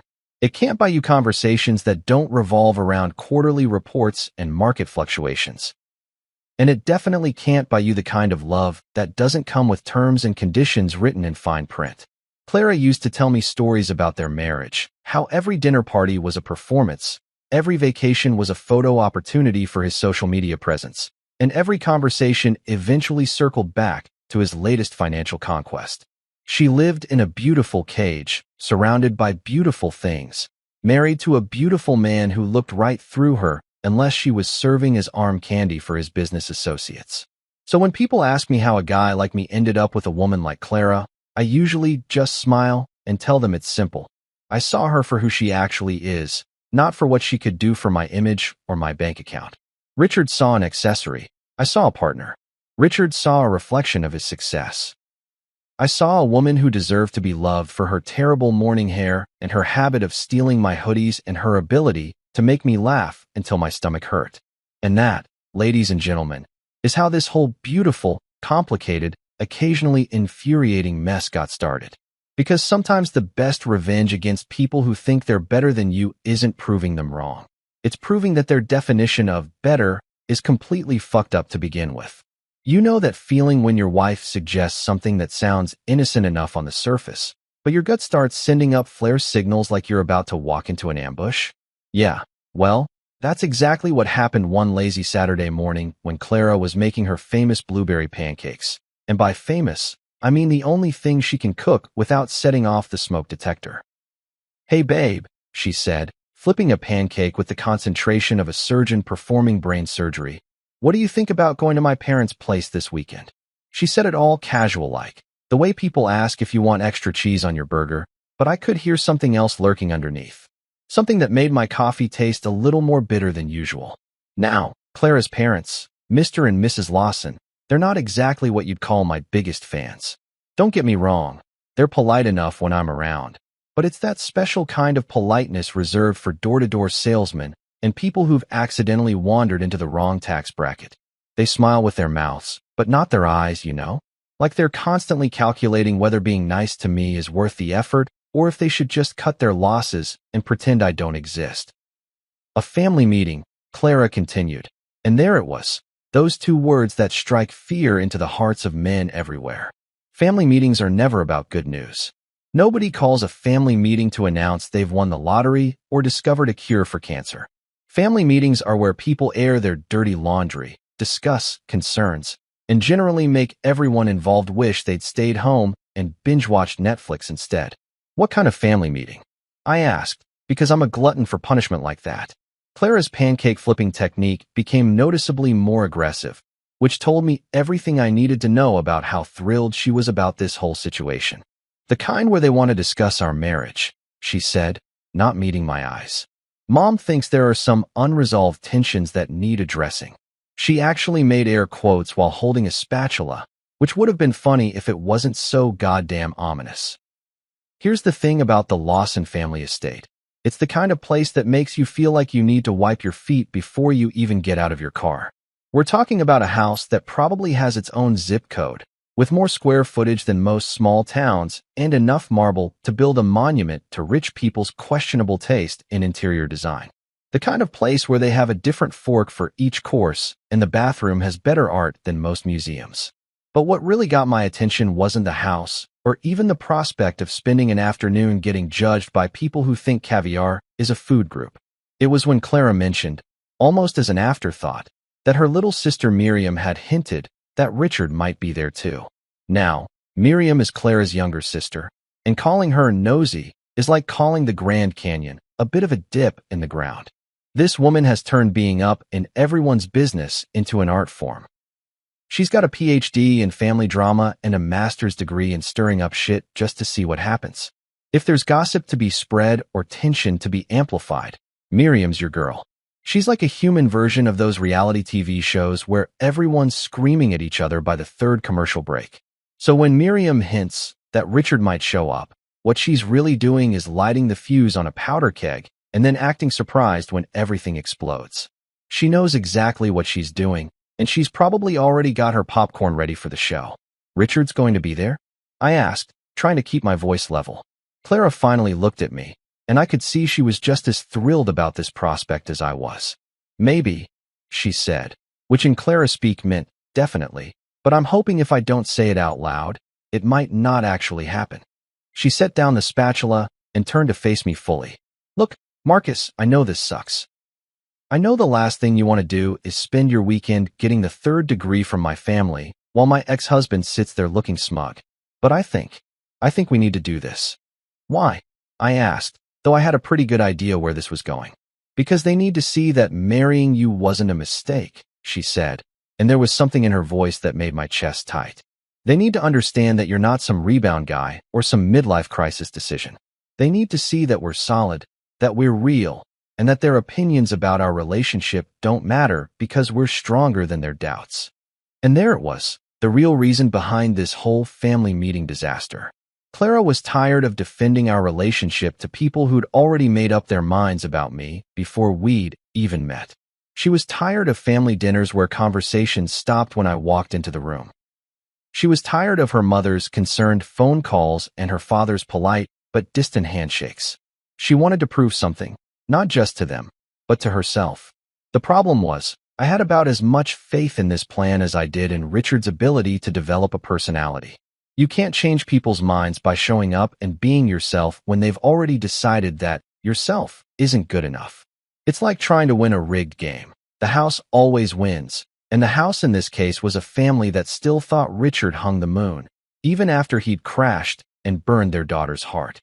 But Clara was looking at me with those eyes that made me agree to move to her hometown in the first place. The same eyes that convinced me to try sushi, spoiler alert, still not a fan. And the same eyes that made me fall in love with her complicated, messy, beautiful life. She reached over and squeezed my hand, her fingers still warm from making breakfast.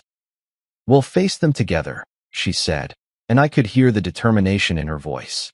"Whatever they throw at us, whatever Richard says or does, we'll handle it together. Because that's what we do, right? We're a team." I looked at her standing there in my old college t-shirt and pajama pants, her hair still messy from sleep, syrup on her fingers, and I thought about how different she looked from the polished, perfect wife she used to be when she was married to Richard. This version of Clara, the real version, was worth fighting for, even if it meant walking into what felt suspiciously like a trap. "All right," I said, "because sometimes love makes you do stupid things. Let's go face the music." But deep down, in that part of my gut that's usually right about these things, I had a feeling this weekend wasn't going to end peacefully. Not by a long shot. Walking into the Lawson family estate that weekend felt like stepping onto the set of some pretentious period drama where everyone speaks in hushed tones and judges you based on which fork you use for the salad course. The whole place screamed old money, so loud it was practically giving me a headache. We're talking about crystal chandeliers that probably cost more than my annual salary, Persian rugs that looked like they belonged in a museum, and enough mahogany furniture to reforest half of South America. Clara's parents greeted us at the door with the kind of forced enthusiasm usually reserved for awkward high school reunions. Mrs. Lawson air-kissed Clara like she was afraid actual contact might smudge her makeup, while Mr. Lawson gave me one of those handshakes that's technically polite, but feels like he's checking to see if I'm carrying any communicable diseases from the working class. "Marcus," he said with a smile that never quite reached his eyes, "so good to see you again." The way he said it made me feel like I should be grateful for the privilege of breathing the same rarefied air as his family. I trust the drive wasn't too taxing. Because apparently, driving 2 hours in my perfectly functional but not luxury truck was some kind of heroic feat worthy of commentary. The meeting started about as smoothly as a train wreck in slow motion. We all gathered in what they called the sitting room, which was basically a museum exhibit dedicated to uncomfortable furniture and intimidating family portraits. Everyone was being painfully polite, the kind of politeness that makes your teeth ache because you can feel all the unspoken criticism hanging in the air like a toxic cloud. And then, because the universe has a twisted sense of humor, Richard fucking Bennett made his grand entrance. Now, I'd like to tell you that time slowed down and dramatic music started playing. But the reality was even more obnoxious than that.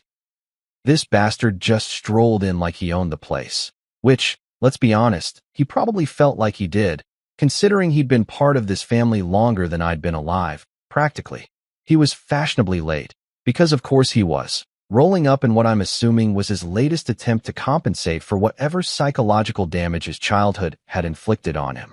His suit was so perfectly tailored it looked like it had been sewn directly onto his body by angels who specialized in making assholes look respectable.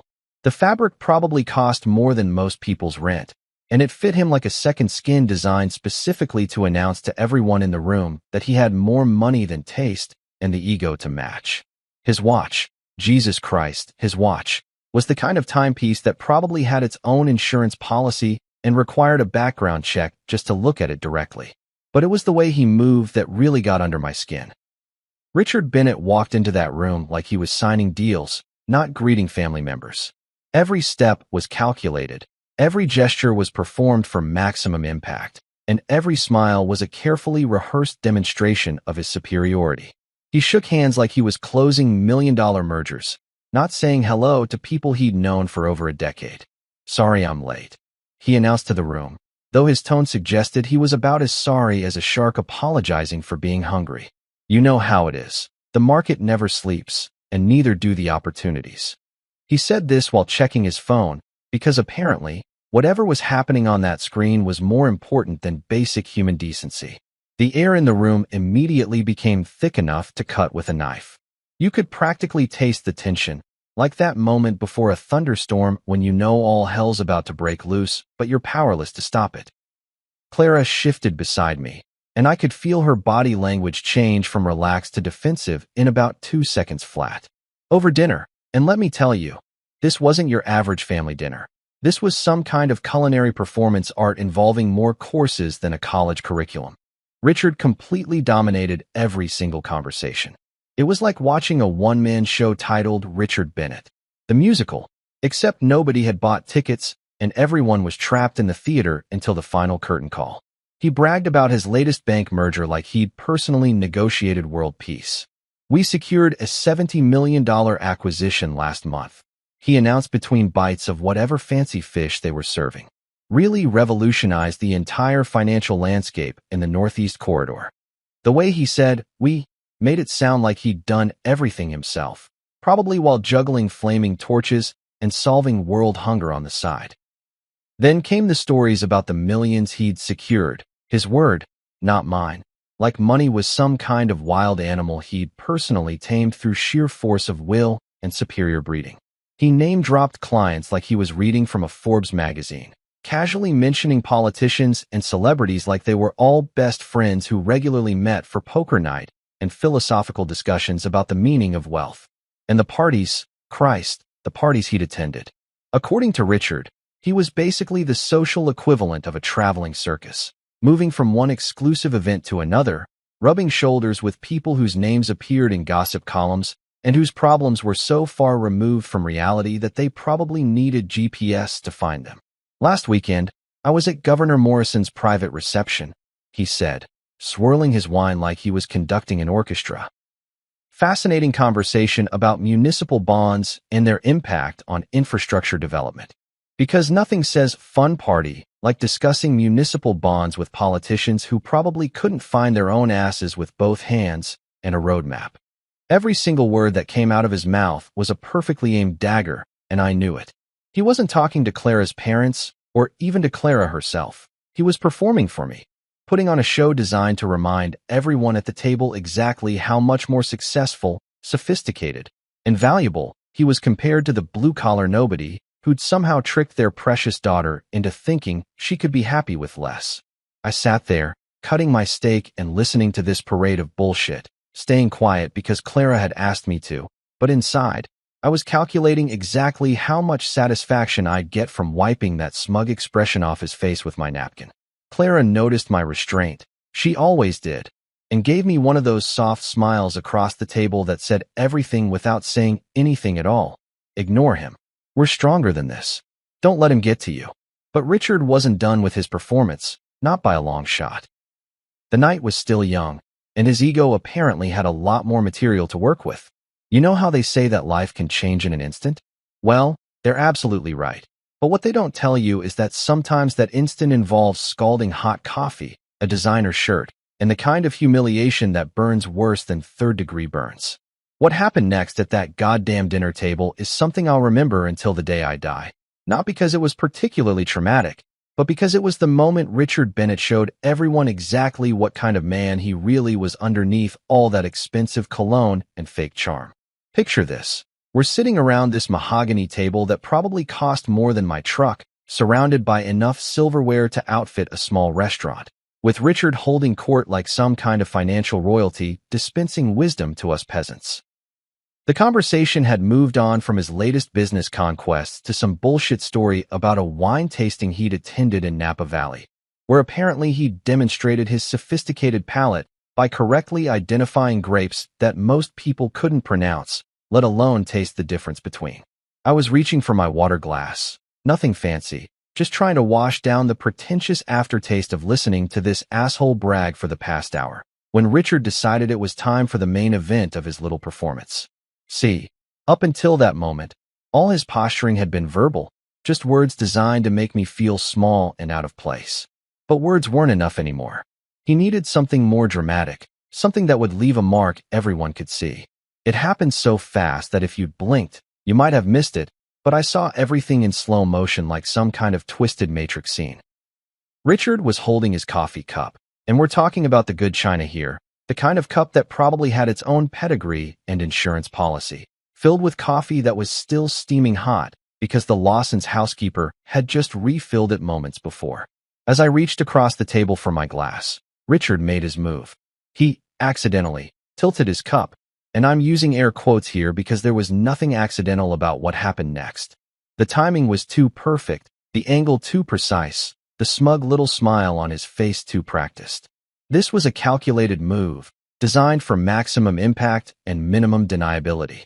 That scalding coffee hit my chest like liquid fire, soaking through my button-down shirt, my good shirt, the one Clara had helped me pick out specifically for this dinner because she wanted me to look nice for her family. The heat was intense, the kind that makes you suck in air through your teeth and fight every instinct to jump up and start swearing like a sailor who'd just stubbed his toe on an anchor. But the physical pain wasn't even the worst part. It was the stain, spreading across my chest like some kind of brown badge of shame, marking me as the guy who couldn't even make it through a family dinner without getting his shirt dirty. In a room full of people who probably had their dry cleaning delivered by personal valets, I was suddenly the walking embodiment of everything they thought was wrong with me. Richard immediately went into his Oscar-worthy performance, his face morphing into an expression of shocked concern that would have been convincing if I hadn't seen the satisfaction flickering in his eyes just seconds before. "Oh, my mistake," he said, his voice dripping with false sincerity. The words came out smooth as silk, practiced and polished like everything else about him. These things happen, like it was some cosmic accident, some unavoidable tragedy that could have befallen anyone. Not a deliberate act of petty vindictiveness designed to humiliate me in front of my wife's family. Just one of those silly little mishaps that occur when you're sharing a meal with civilized people. The room erupted in nervous laughter, that uncomfortable sound people make when they witness something awkward but don't want to acknowledge how messed up it actually is. Clara's parents chuckled politely, probably thinking this was just some clumsy accident between two men who didn't know how to properly navigate formal dining etiquette. Miriam covered her mouth with her napkin, but I could see her eyes gleaming with the kind of excitement that comes from witnessing premium family drama unfold in real time. But Clara didn't laugh. Not even a little bit. I could feel her tension radiating from across the table like heat from a furnace. When I looked at her, I saw something in her expression that I'd never seen before. A cold, calculating anger that made her look like a completely different person. This wasn't the gentle, diplomatic Clara who always tried to smooth over family tensions and keep everyone happy. This was a woman who'd just watched her husband get publicly humiliated by her ex, and she was absolutely done playing nice. The coffee was still dripping from my shirt onto the priceless Persian rug beneath the table when Clara leaned forward, her voice cutting through the nervous laughter like a blade through butter. She didn't raise her voice. She didn't need to. Sometimes the most devastating attacks come in whispers, not screams. "Don't worry, Marcus," she said, her tone steady and controlled, but with an edge that could have cut glass. Every word was carefully chosen, precisely aimed, and delivered with the kind of surgical precision that only comes from years of knowing exactly where someone's weak spots are located.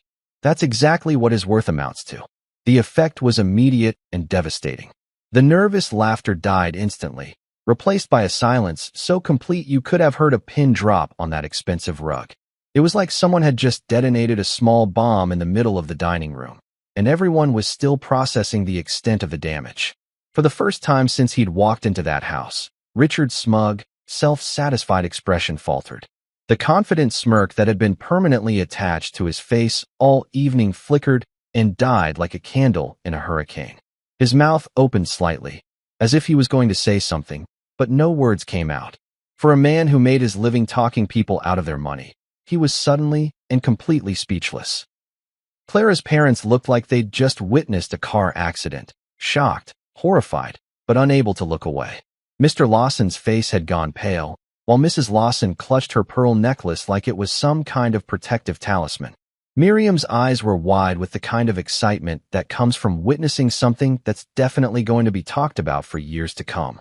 But Clara wasn't done. She sat back in her chair, took a sip of her wine, and looked around the table with the calm satisfaction of someone who'd just delivered exactly the message she'd intended to send. The coffee was still staining my shirt, but somehow, it didn't matter anymore. If you've ever watched a nature documentary where a predator gets taken down by something bigger and badder, you'll understand the beautiful chaos that was about to unfold in the Lawson family dining room. Richard was still trying to process Clara's verbal knockout punch when the universe decided it wasn't quite done with him yet. Sometimes karma works in mysterious ways, and sometimes it works through cellular technology and impeccable timing. The silence that followed Clara's devastating comeback was the kind that makes your ears ring, like we were all sitting in the aftermath of an explosion waiting for the dust to settle. Richard's face was cycling through emotions like a broken slot machine: confusion, anger, embarrassment, and something that looked suspiciously like panic. The mighty banker who'd walked into this house like he owned the deed to it was suddenly looking less like a financial titan and more like a guy who'd just realized he'd locked himself out of his car in the rain. Mrs. Lawson was doing that thing rich people do when they witness something uncomfortable, staring at her wine glass like it contained the secrets of the universe, hoping that if she focused hard enough on the burgundy liquid, the awkwardness would somehow evaporate. Mr. Lawson had developed a sudden fascination with the pattern on his napkin, probably calculating whether it was worth more than my annual salary. Miriam, on the other hand, was practically vibrating with excitement, like she was watching the season finale of her favorite soap opera and someone was about to reveal they'd been sleeping with their evil twin the whole time. I was still sitting there with coffee stains decorating my shirt like some kind of abstract art piece, trying to figure out whether I should feel humiliated or impressed by my wife's ability to verbally dismantle a man with surgical precision. Clara had always been diplomatic, the kind of person who could navigate family drama like a UN peace negotiator, but this was a side of her I'd never seen before: ruthless, calculated, and absolutely zero tolerance for bullshit. That's when Richard's phone buzzed. Now, under normal circumstances, a phone call during dinner at the Lawson estate would have been considered the height of rudeness. These people had rules about everything: which fork to use when, how to properly hold a wine glass, the correct way to spread butter on bread without offending the ghost of Emily Post. Phone calls during dinner were definitely not part of the approved etiquette handbook. But Richard picked it up anyway, probably grateful for any excuse to escape the laser-focused attention that Clara's comment had brought down on him like a spotlight on a cockroach. He glanced at the caller ID with the casual confidence of a man who was used to being important enough that people needed him at all hours of the day and night. "I need to take this," he announced, his voice trying to reclaim some of that earlier arrogance. Important client. Because of course it was an important client. In Richard's world, all clients were important, all calls were urgent, and all interruptions were justified by the sheer magnitude of his financial responsibilities. He answered with his usual business smooth tone, the voice he probably practiced in the mirror alongside his power handshake, and his "I'm worth more than your house" smile. Richard Bennett speaking. Even his phone voice oozed confidence, like he was doing the caller a favor by gracing them with his presence, even electronically. But something was wrong. We could all see it happening in real time, like watching a building collapse in slow motion. Richard's confident posture started to crumble as he listened to whatever was being said on the other end of that call. His shoulders sagged first, then his face began to drain of color like someone was slowly turning down the saturation on a TV screen. The transformation was fascinating in the most horrifying way possible. This was a man who'd built his entire identity around being untouchable, unshakable, the kind of guy who could navigate financial storms that would sink other people's careers. But whatever he was hearing through that phone was hitting him like a freight train loaded with bad news and karma. "What do you mean?" he said, his voice cracking slightly on the last word.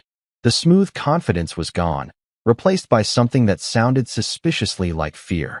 There must be some mistake. But even as he said it, you could tell he knew there was no mistake. Whatever was happening was real, and it was happening to him. Clara was watching this unfold with the calm detachment of someone observing a particularly interesting science experiment. She took another sip of her wine, her expression neutral but her eyes sharp, like she was cataloging every micro-expression crossing Richard's face for future reference. There was something almost predatory about the way she was watching him fall apart, and I found myself wondering exactly what my wife knew that the rest of us didn't. Richard pushed back his chair with the jerky movements of a man whose world was imploding in real time. The chair legs scraped against the hardwood floor with a sound like fingernails on a chalkboard, and he stumbled slightly as he stood up, his usual grace abandoned in favor of pure panic-driven instinct. "I'll have to call you back," he said into the phone. But his voice was shaky now, all pretense of control evaporating like morning mist. He ended the call and looked around the table like he was seeing us all for the first time, his eyes wide with the kind of shock that comes from having your entire reality rearranged without warning. The silence stretched on, thick and heavy like humidity before a thunderstorm. Nobody knew what to say, partly because we didn't know what had just happened, and partly because watching someone's life implode in real time tends to leave people speechless. Even Miriam had stopped bouncing in her chair, apparently sensing that whatever was happening was bigger than her usual appetite for family drama. When Richard came back to the table, he looked like a completely different person. Gone was the strutting peacock who'd dominated every conversation, who'd accidentally spilled coffee on me like some kind of prep school bully with a trust fund and daddy issues. This version of Richard looked hollow, like someone had reached inside him and scooped out everything that made him who he thought he was. His face had gone from confident banker to walking disaster in the span of about 5 minutes. His hands were actually trembling as he tried to compose himself, and when he opened his mouth to speak, his voice came out as barely more than a whisper. He started, then stopped, swallowed hard, and tried again. "I've been let go." Effective immediately, and just like that, the mighty banker had fallen. You know that moment in horror movies when you think the monster is dead, but then its eyes snap open for one final scare? Yeah, well, the universe wasn't quite done putting Richard Bennett through the meat grinder yet. Sometimes when life decides to really screw someone over, it doesn't just knock them down once. It keeps kicking until they stop twitching. And brother, Richard was about to discover that his personal apocalypse was just getting started. The poor bastard was still sitting there looking like someone had just told him Santa Claus wasn't real and the Tooth Fairy had filed for bankruptcy. His announcement about being fired had hit the dinner table like a bomb, leaving everyone scrambling to figure out what the hell had just happened. Mrs. Lawson was clutching her wine glass like it was a life preserver. Mr. Lawson was doing his best impression of a goldfish, mouth opening and closing, but no sound coming out. And Miriam looked like Christmas had come early and brought her the gift of premium family drama. But Clara? Clara was sitting there with this expression of calm satisfaction that would have been terrifying if it wasn't so goddamn impressive. She looked like someone who'd just watched a complicated puzzle solve itself, all the pieces falling into place exactly where they were supposed to. There was something almost zen-like about her composure, like she was watching events unfold that she'd somehow already seen coming. Richard was trying to recover some semblance of dignity, straightening his tie and attempting to resurrect that confident persona that had served him so well for the past however many years. But it was like watching someone try to put Humpty Dumpty back together again with Scotch tape and wishful thinking. The cracks were showing, and no amount of expensive cologne and practiced charm was going to hide the fact that his world had just been turned upside down and shaken like a snow globe. That's when his phone buzzed again. Now, you'd think that after the first call had delivered news that basically nuked his entire career from orbit, Richard might have been a little hesitant to answer the second one. But apparently, when you're used to being the kind of important person whose phone never stops ringing, Old habits die hard. He glanced at the screen with the weary resignation of a man who was pretty sure the universe wasn't done kicking him in the teeth yet. The notification sound was innocuous enough. Just that little ping that means someone sent you a message. Could be anything, really. Could be his assistant asking about tomorrow's schedule, which, let's face it, had probably just been cleared permanently. Could be his lawyer calling about some routine legal matter. Could be his mother asking if he was coming to Sunday dinner. But it wasn't any of those things. Richard's face went from pale to absolutely ghostly white as he stared at his phone screen. I'm talking about the kind of color change you see in time-lapse videos of flowers wilting. Except this was happening in real time, and it was happening to a human being who'd apparently just received the text message equivalent of a nuclear warhead. His hand started trembling, not just a little nervous shake, but full-on earthquake-level tremors that made the phone wobble in his grip like he was trying to hold on to a live fish. He tried to angle the screen away from the rest of us, sliding it under the table with the kind of desperate panic you see in people who've just realized they're holding evidence that could destroy their entire life. But here's the thing about panic. It makes you clumsy. And when you're sitting at a formal dinner table surrounded by people who are already watching your every move, because you've just announced that your career has gone up in flames, subtle movements become about as effective as trying to hide an elephant behind a houseplant. I caught sight of the image on his screen for maybe half a second, but sometimes half a second is all you need to understand that someone's world isn't just falling apart. It's being systematically demolished with surgical precision. What I saw was a photograph, and not the kind of photograph you'd want your grandmother to see. Hell, it wasn't the kind of photograph you'd want anyone to see, ever, for any reason. It was the kind of picture that only Clara and I knew about, the kind of secret that had been locked away in digital vaults and encrypted files, waiting for exactly the right moment to see the light of day. The kind of evidence that could end careers, destroy reputations, and turn respected bankers into front-page scandals faster than you could say insider trading. We're talking about documentation of Richard's, let's call them creative accounting practices. The falsified accounts that made his numbers look better than they actually were. The shady transactions that skimmed money from places it shouldn't have been skimmed from. The kind of financial misconduct that makes headlines and sends people to prison with numbers instead of names. Clara didn't even flinch. She just sat there, calmly sipping her wine like she was watching a particularly interesting documentary about the mating habits of Arctic penguins. There was no surprise in her expression, no shock, no concern for the man who was currently having what appeared to be a full-scale mental breakdown right there at her parents' dinner table. Because here's the thing I was starting to realize. This wasn't random. This wasn't cosmic justice or karmic retribution or just really, really bad timing. This was orchestrated. This was planned. This was Clara, my diplomatic, peace-loving, conflict-avoiding wife, systematically destroying her ex-husband's life with the kind of strategic precision that would have made Sun Tzu weep with admiration. Richard's world wasn't just crumbling. It was being burned to the ground by the woman he'd apparently underestimated for their entire marriage. The woman he thought he could dismiss and belittle and treat like a trophy who'd eventually come crawling back when she realized what she'd given up. The irony was so thick you could have cut it with a knife and served it as dessert. Here was a man who'd built his entire identity around being smarter than everyone else, more successful than everyone else, more valuable than everyone else. And he was being taken down by the wife he'd never bothered to really see, never bothered to truly understand, never bothered to respect as an equal. Richard tried to compose himself, sliding the phone into his jacket pocket like he could somehow make the image disappear by hiding the device. But we all knew it was too late. Whatever was on that screen wasn't going away, and neither were the consequences that were about to follow. The mighty banker wasn't just having a bad night anymore. He was living through the beginning of the end of everything he'd ever worked for, everything he'd ever thought made him special. And Clara? Clara just kept sipping her wine, watching it all unfold with the satisfaction of someone whose plan was working exactly as intended. The rest of that dinner passed like watching a train wreck in extreme slow motion. Horrifying, fascinating, and absolutely impossible to look away from.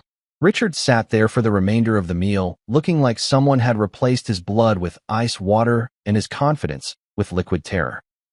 Every few minutes, he'd glance at his phone like it might spontaneously combust, then quickly shove it back into his pocket like it was radioactive. The man who'd walked into this house treating everyone like they should be grateful for his presence was now practically vibrating with anxiety. Clara's parents were doing their best impression of people who hadn't just witnessed their former son-in-law's complete psychological meltdown, but you could tell they were struggling. Mrs. Lawson kept making these little comments about the weather and the garden, desperately trying to fill the silence with anything that didn't acknowledge the elephant that had just tap-danced through their dining room wearing combat boots. Mr. Lawson had apparently decided that his salmon was the most fascinating thing he'd ever encountered, cutting it into pieces so small they could have been served to dollhouse residents. Miriam, bless her nosy little heart, was practically bouncing out of her chair with curiosity. You could see the wheels turning in her head as she tried to piece together what the hell had just happened. She kept shooting glances between Richard's pale face and Clara's serene expression, like she was watching a tennis match played with hand grenades instead of balls. But Clara? Clara was the picture of composure. She made polite conversation about the food, complimented her mother on the wine selection, and asked thoughtful questions about her father's golf game. To anyone who didn't know better, she looked like the perfect daughter-in-law, gracious and charming, and completely unaware that the man sitting 3 seats away from her was having an existential crisis that would probably require years of therapy to unpack. It wasn't until later that evening, when the dinner from hell had finally limped to its merciful conclusion and we were walking to our car, that Miriam made her move. She caught up with me in the hallway, probably having waited all evening for the chance to corner someone and get the inside scoop on what had just transpired. "Marcus," she whispered, grabbing my arm with the kind of desperation usually reserved for people asking for directions in a foreign country where they don't speak the language. "Was that your doing? Did you set Richard up?" Her eyes were wide with the kind of excitement that comes from thinking you've stumbled onto a conspiracy that would make Watergate look like a parking ticket. I had to laugh at that. The idea that I, Marcus Hill, construction worker and general small-town nobody, had somehow orchestrated the downfall of Richard Bennett, financial wizard and master of the universe, was so ridiculous it bordered on comedy. If I had that kind of power and influence, would I really be driving a 10-year-old truck and shopping for clothes at outlets? No, I told her, shaking my head. He did it to himself. We just stopped protecting him. And that was the truth, as simple and devastating as it sounded. Sometimes the most powerful thing you can do isn't to attack someone. It's to simply step aside and let them face the consequences of their own actions. But Miriam wasn't satisfied with that answer. She wanted details, explanations, a full breakdown of how exactly her former brother-in-law had gone from master of the universe to unemployed disaster in the span of one evening. She kept pressing, asking questions, trying to get me to reveal some master plan or secret strategy that would explain what she'd just witnessed. The thing is, there was a master plan. There was a strategy, but it wasn't mine. See, here's what I'd started to piece together over the course of that disastrous dinner. Clara had evidence of Richard's corruption long before tonight. We're talking about documentation that went back years, possibly their entire marriage.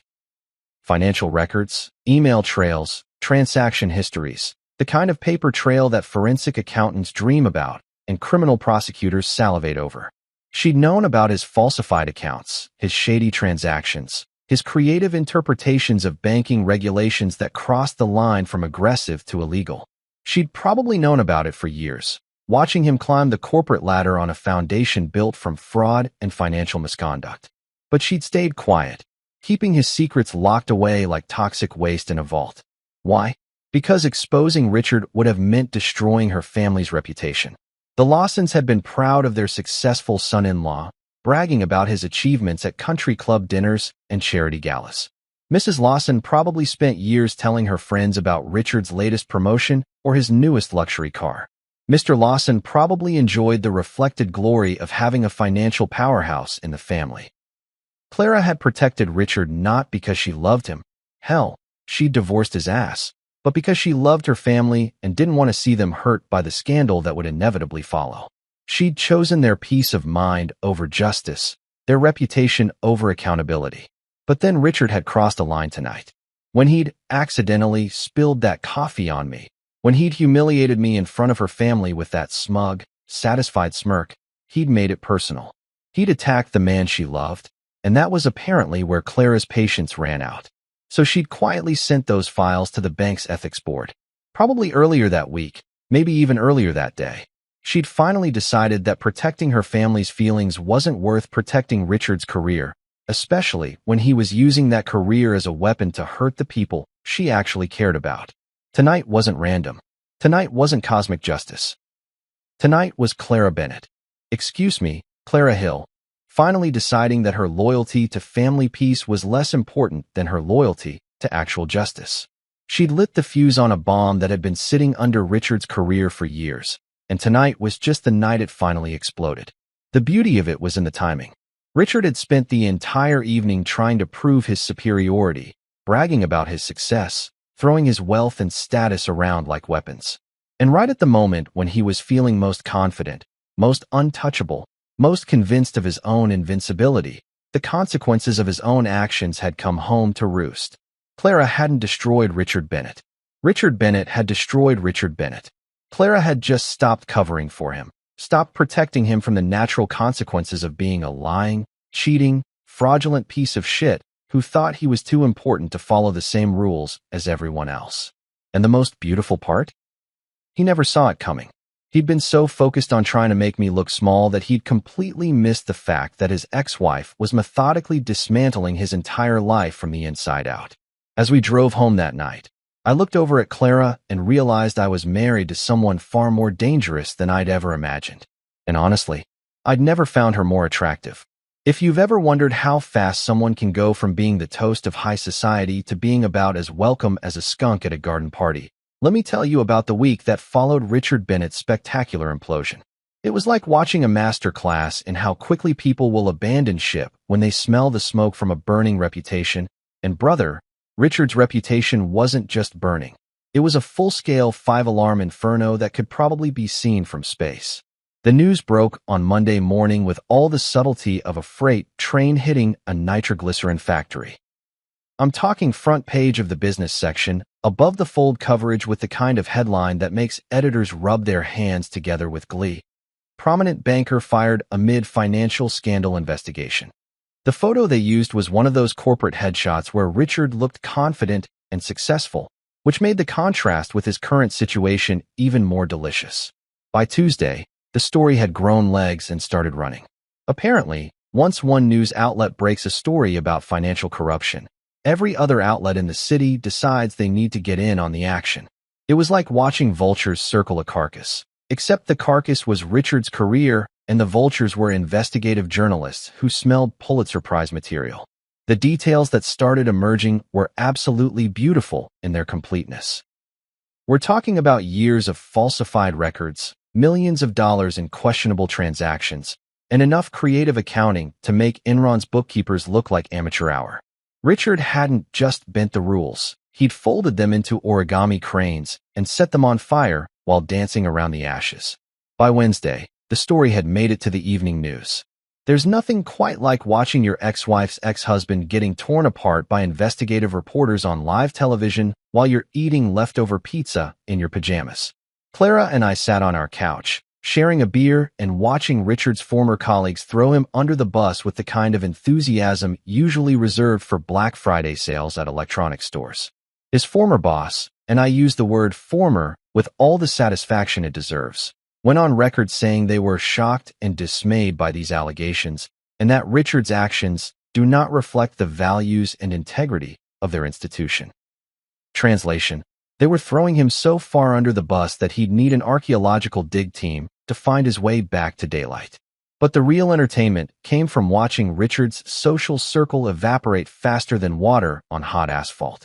These were people who'd been kissing his ass for years, hanging on his every word at dinner parties, laughing at his jokes even when they weren't funny, and generally treating him like he was some kind of financial deity who could turn their modest portfolios into golden eggs. Thursday brought news that Richard's membership at the exclusive country club had been temporarily suspended pending the outcome of ongoing investigations. Friday saw his name quietly removed from the board of directors of 3 different charitable organizations. By the weekend, his regular table at that fancy restaurant downtown was suddenly unavailable every night for the foreseeable future. It was like watching a time-lapse video of a social network collapsing. These people who'd been his friends, his colleagues, his business associates, were now treating him like he had some kind of contagious disease that could be transmitted through proximity. Phone calls went unreturned. Invitations were mysteriously lost in the mail, and suddenly everyone was too busy to meet for lunch or drinks or golf. The beautiful irony was that these were the same people Richard had looked down on me for not knowing. These were his connections, his network, his proof that he operated in circles I could never hope to enter. And now they were abandoning him faster than rats fleeing a sinking ship, proving that their loyalty was about as deep as a puddle in a drought. Clara's family reaction was particularly fascinating to watch unfold. The same parents who'd spent years bragging about their successful former son-in-law were now dealing with the uncomfortable reality that their golden boy was actually fool's gold painted with corruption and held together with lies.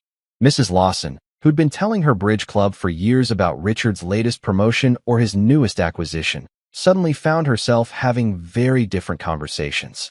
Instead of bragging about his success, she was making excuses for why they never really knew about his business practices and how they'd always had some concerns about his methods. The woman who'd practically canonized St. Richard was now trying to pretend she'd never been that impressed with him in the first place. Mr. Lawson went through his own transformation. The man who'd looked at me like I was something he'd scraped off his shoe was suddenly seeing me in a completely different light. At the next family dinner, which Richard obviously wasn't invited to, Mr. Lawson actually asked me about my work, seemed genuinely interested in my opinions about local politics, and even offered to help me get tickets to a baseball game that had been sold out for months. It wasn't that he'd suddenly developed respect for blue-collar workers or had some kind of spiritual awakening about the value of honest labor. It was that his definition of success and worthiness had been completely recalibrated by watching his former golden boy turn into radioactive waste. When your benchmark for achievement gets arrested for financial fraud, suddenly the guy who builds things that actually last starts looking pretty damn good by comparison. The shift in family dynamics was subtle but unmistakable. Instead of being the charity case that Clara had married out of some misguided rebellion against her upbringing, I was now the stable, reliable, honest man who'd stood by their daughter when everyone else was either corrupt or fake. Instead of being the mistake Clara needed to correct, I was proof that she'd shown better judgment than any of them. Miriam, bless her gossipy little heart, was having the time of her life. She went from being the sister who had to watch Clara settle for someone beneath her station to being the sister who got to witness the most spectacular takedown in recent family history.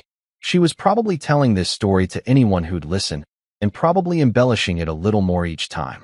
But the most satisfying part wasn't watching Richard's world crumble or seeing Clara's family finally understand what she'd seen in me.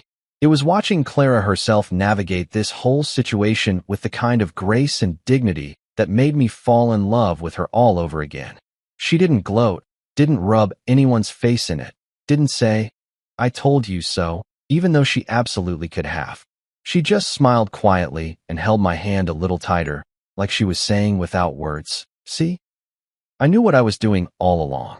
You know how they say desperate times call for desperate measures? Well, about a week after Richard's spectacular public execution via newspaper headlines and investigative journalism, we got a real-life demonstration of just how desperate a formerly powerful man can become when his entire world gets flushed down the toilet like yesterday's goldfish. It was a Saturday afternoon, one of those perfect fall days where the air is crisp enough to make you want to rake leaves just for the satisfaction of jumping in the pile afterward. Clara and I were having one of those lazy weekends that married couples dream about. No agenda, no schedule, just hanging out in our pajamas until an unreasonable hour and debating whether cereal counts as a legitimate lunch option. I was on the couch reading some article about the latest construction techniques, because apparently that's what passes for exciting literature when you're in your 30s and own a mortgage, when Clara called out from the kitchen where she was making what she claimed was gourmet coffee, but was really just regular coffee with fancy creamer she'd bought on sale. "Marcus," she said, and something in her tone made me look up from my magazine. "There's someone at the door." Now, we don't get a lot of unexpected visitors.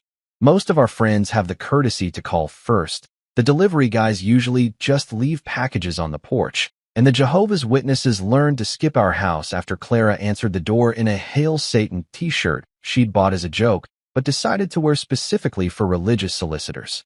But when I looked out the window, I saw something that made my coffee taste suddenly bitter in my mouth. There, standing on our front porch like some kind of ghost from Christmas past, was Richard fucking Bennett. Except this wasn't the polished, confident Richard who'd waltzed into the Lawson family dinner like he owned the place.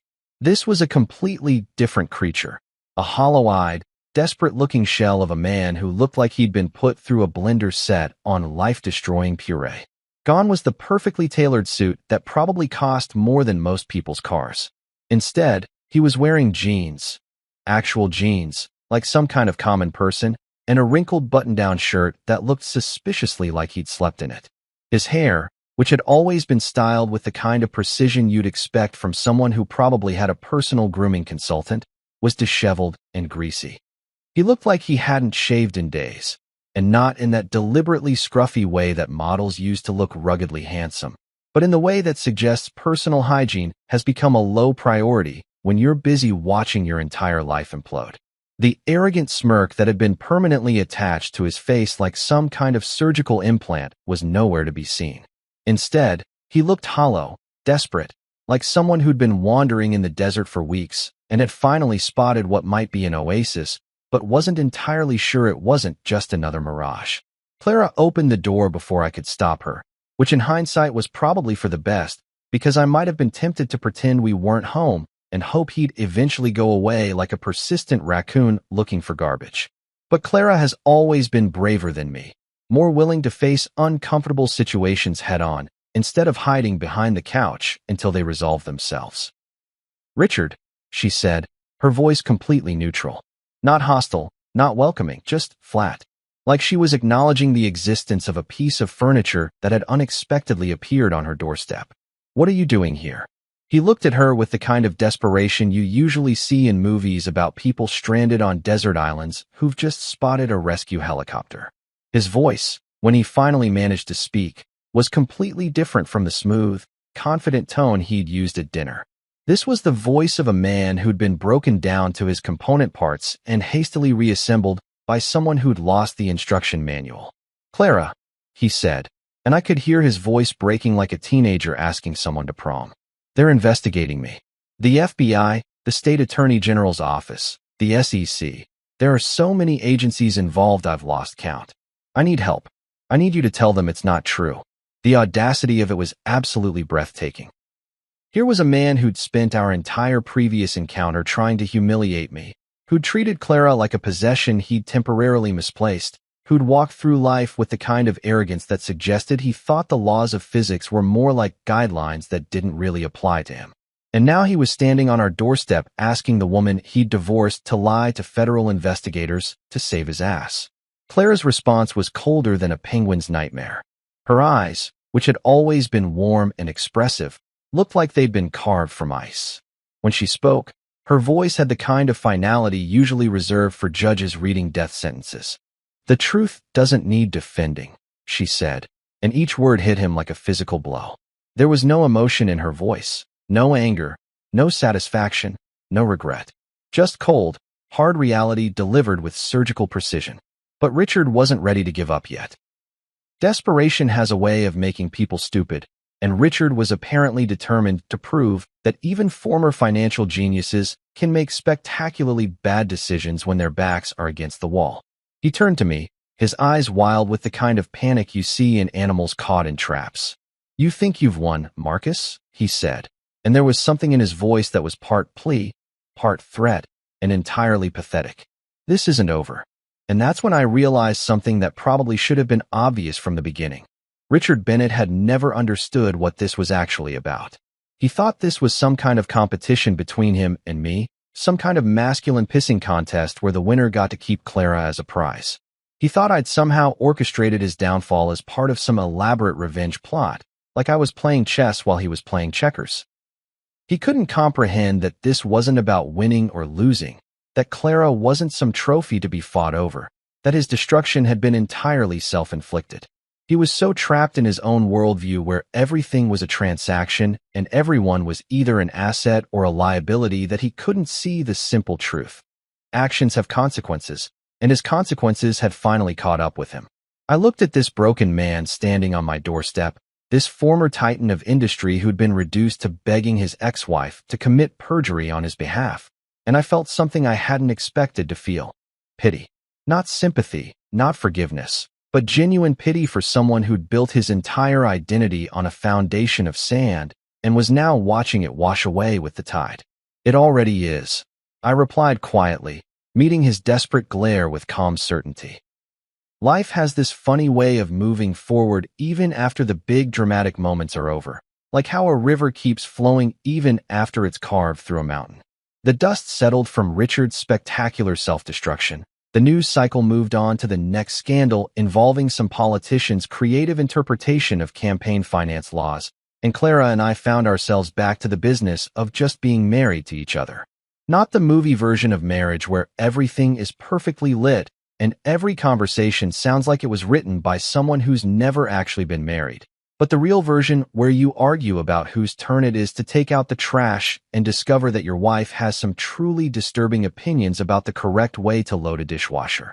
The kind of marriage where love isn't a constant symphony of romantic gestures, but more like a steady drumbeat that keeps time for all the ordinary moments that actually make up a life. Richard became a cautionary tale, one of those stories people tell at cocktail parties about how quickly fortune can change when you build your castle on a foundation of lies and creative accounting. Last I heard, he'd moved to some small city in Ohio where nobody knew his name, and he was working at a mid-level accounting firm, probably spending his days auditing the books for local car dealerships and trying to convince himself that this was just a temporary setback in his inevitable return to greatness. The irony wasn't lost on me that he'd ended up in exactly the kind of small-town, middle-class existence he'd looked down on when I was living it.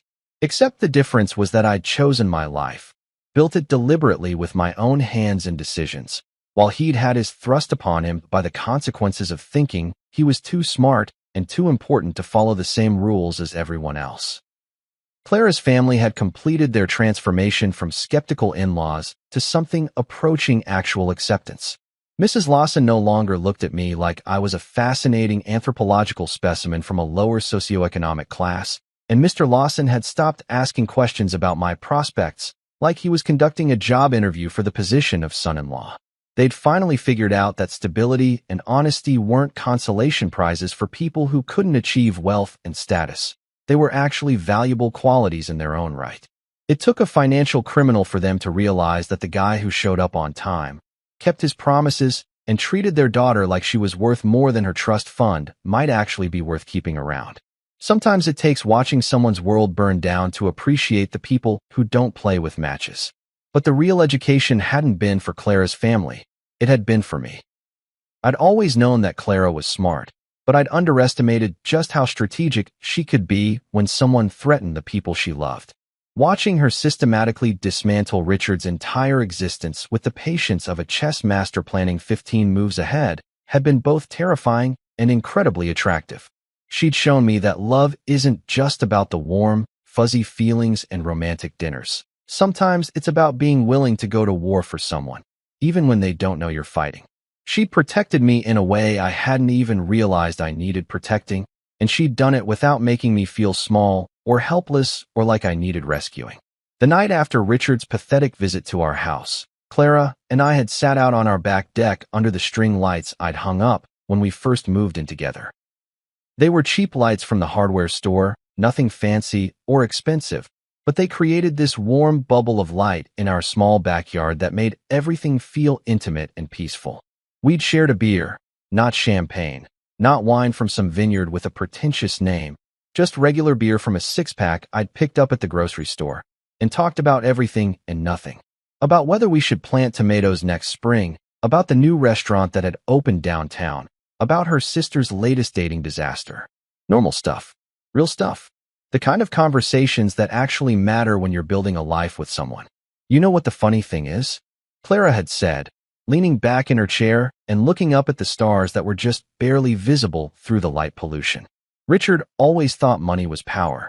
But real power is knowing who you are when everything else gets stripped away. She was right, of course. Richard had built his entire identity around external validation. His job title, his bank account, his social connections, his ability to buy things that impressed people who weren't really paying attention anyway. When those things disappeared, there was nothing left underneath. He was like a house built entirely of facade with no actual structure behind it. But Clara had chosen me not because of what I could buy her, or what doors I could open for her, or what status I could provide. She'd chosen me because of who I was when all the external stuff was stripped away. She'd seen something in the guy who worked with his hands and drove a used truck and shopped at discount stores that she'd never found in the man who could afford to buy her anything she wanted. "See," she said, squeezing my hand in the warm darkness of our backyard. In the end, he poured coffee. You poured strength. And sitting there under those cheap string lights, drinking beer and listening to the sound of crickets in our modest little yard, I finally understood something that had taken me way too long to figure out. I hadn't just survived Richard's world of polished surfaces and cold luxury. I'd surpassed it entirely by refusing to play by its rules. True worth isn't measured in quarterly reports or stock portfolios or the ability to drop names at dinner parties. It's measured in showing up when you say you will, in being the same person in private that you are in public, in choosing to build something real instead of something that just looks impressive from a distance. Clara's love wasn't a consolation prize for not being rich enough or successful enough or sophisticated enough for someone better. Her love was the recognition that better isn't about having more. It's about being more. More honest, more reliable, more genuine, more willing to do the right thing even when it's harder than doing the profitable thing. Richard had lost everything the night he tried to humiliate me with that coffee, but not because of some cosmic justice or karmic retribution. He'd lost everything because he'd revealed who he really was underneath all the expensive packaging, and it turned out that who he really was wasn't worth keeping around. But I'd gained something that night that was worth more than all his bank accounts combined. The unshakable knowledge that the woman I loved had chosen me not despite my lack of wealth and status, but because of my abundance of everything that actually mattered. In the end, integrity and love really do outlast arrogance and pride. And that's a truth that even Richard Bennett's accountant couldn't find a way to creatively reinterpret.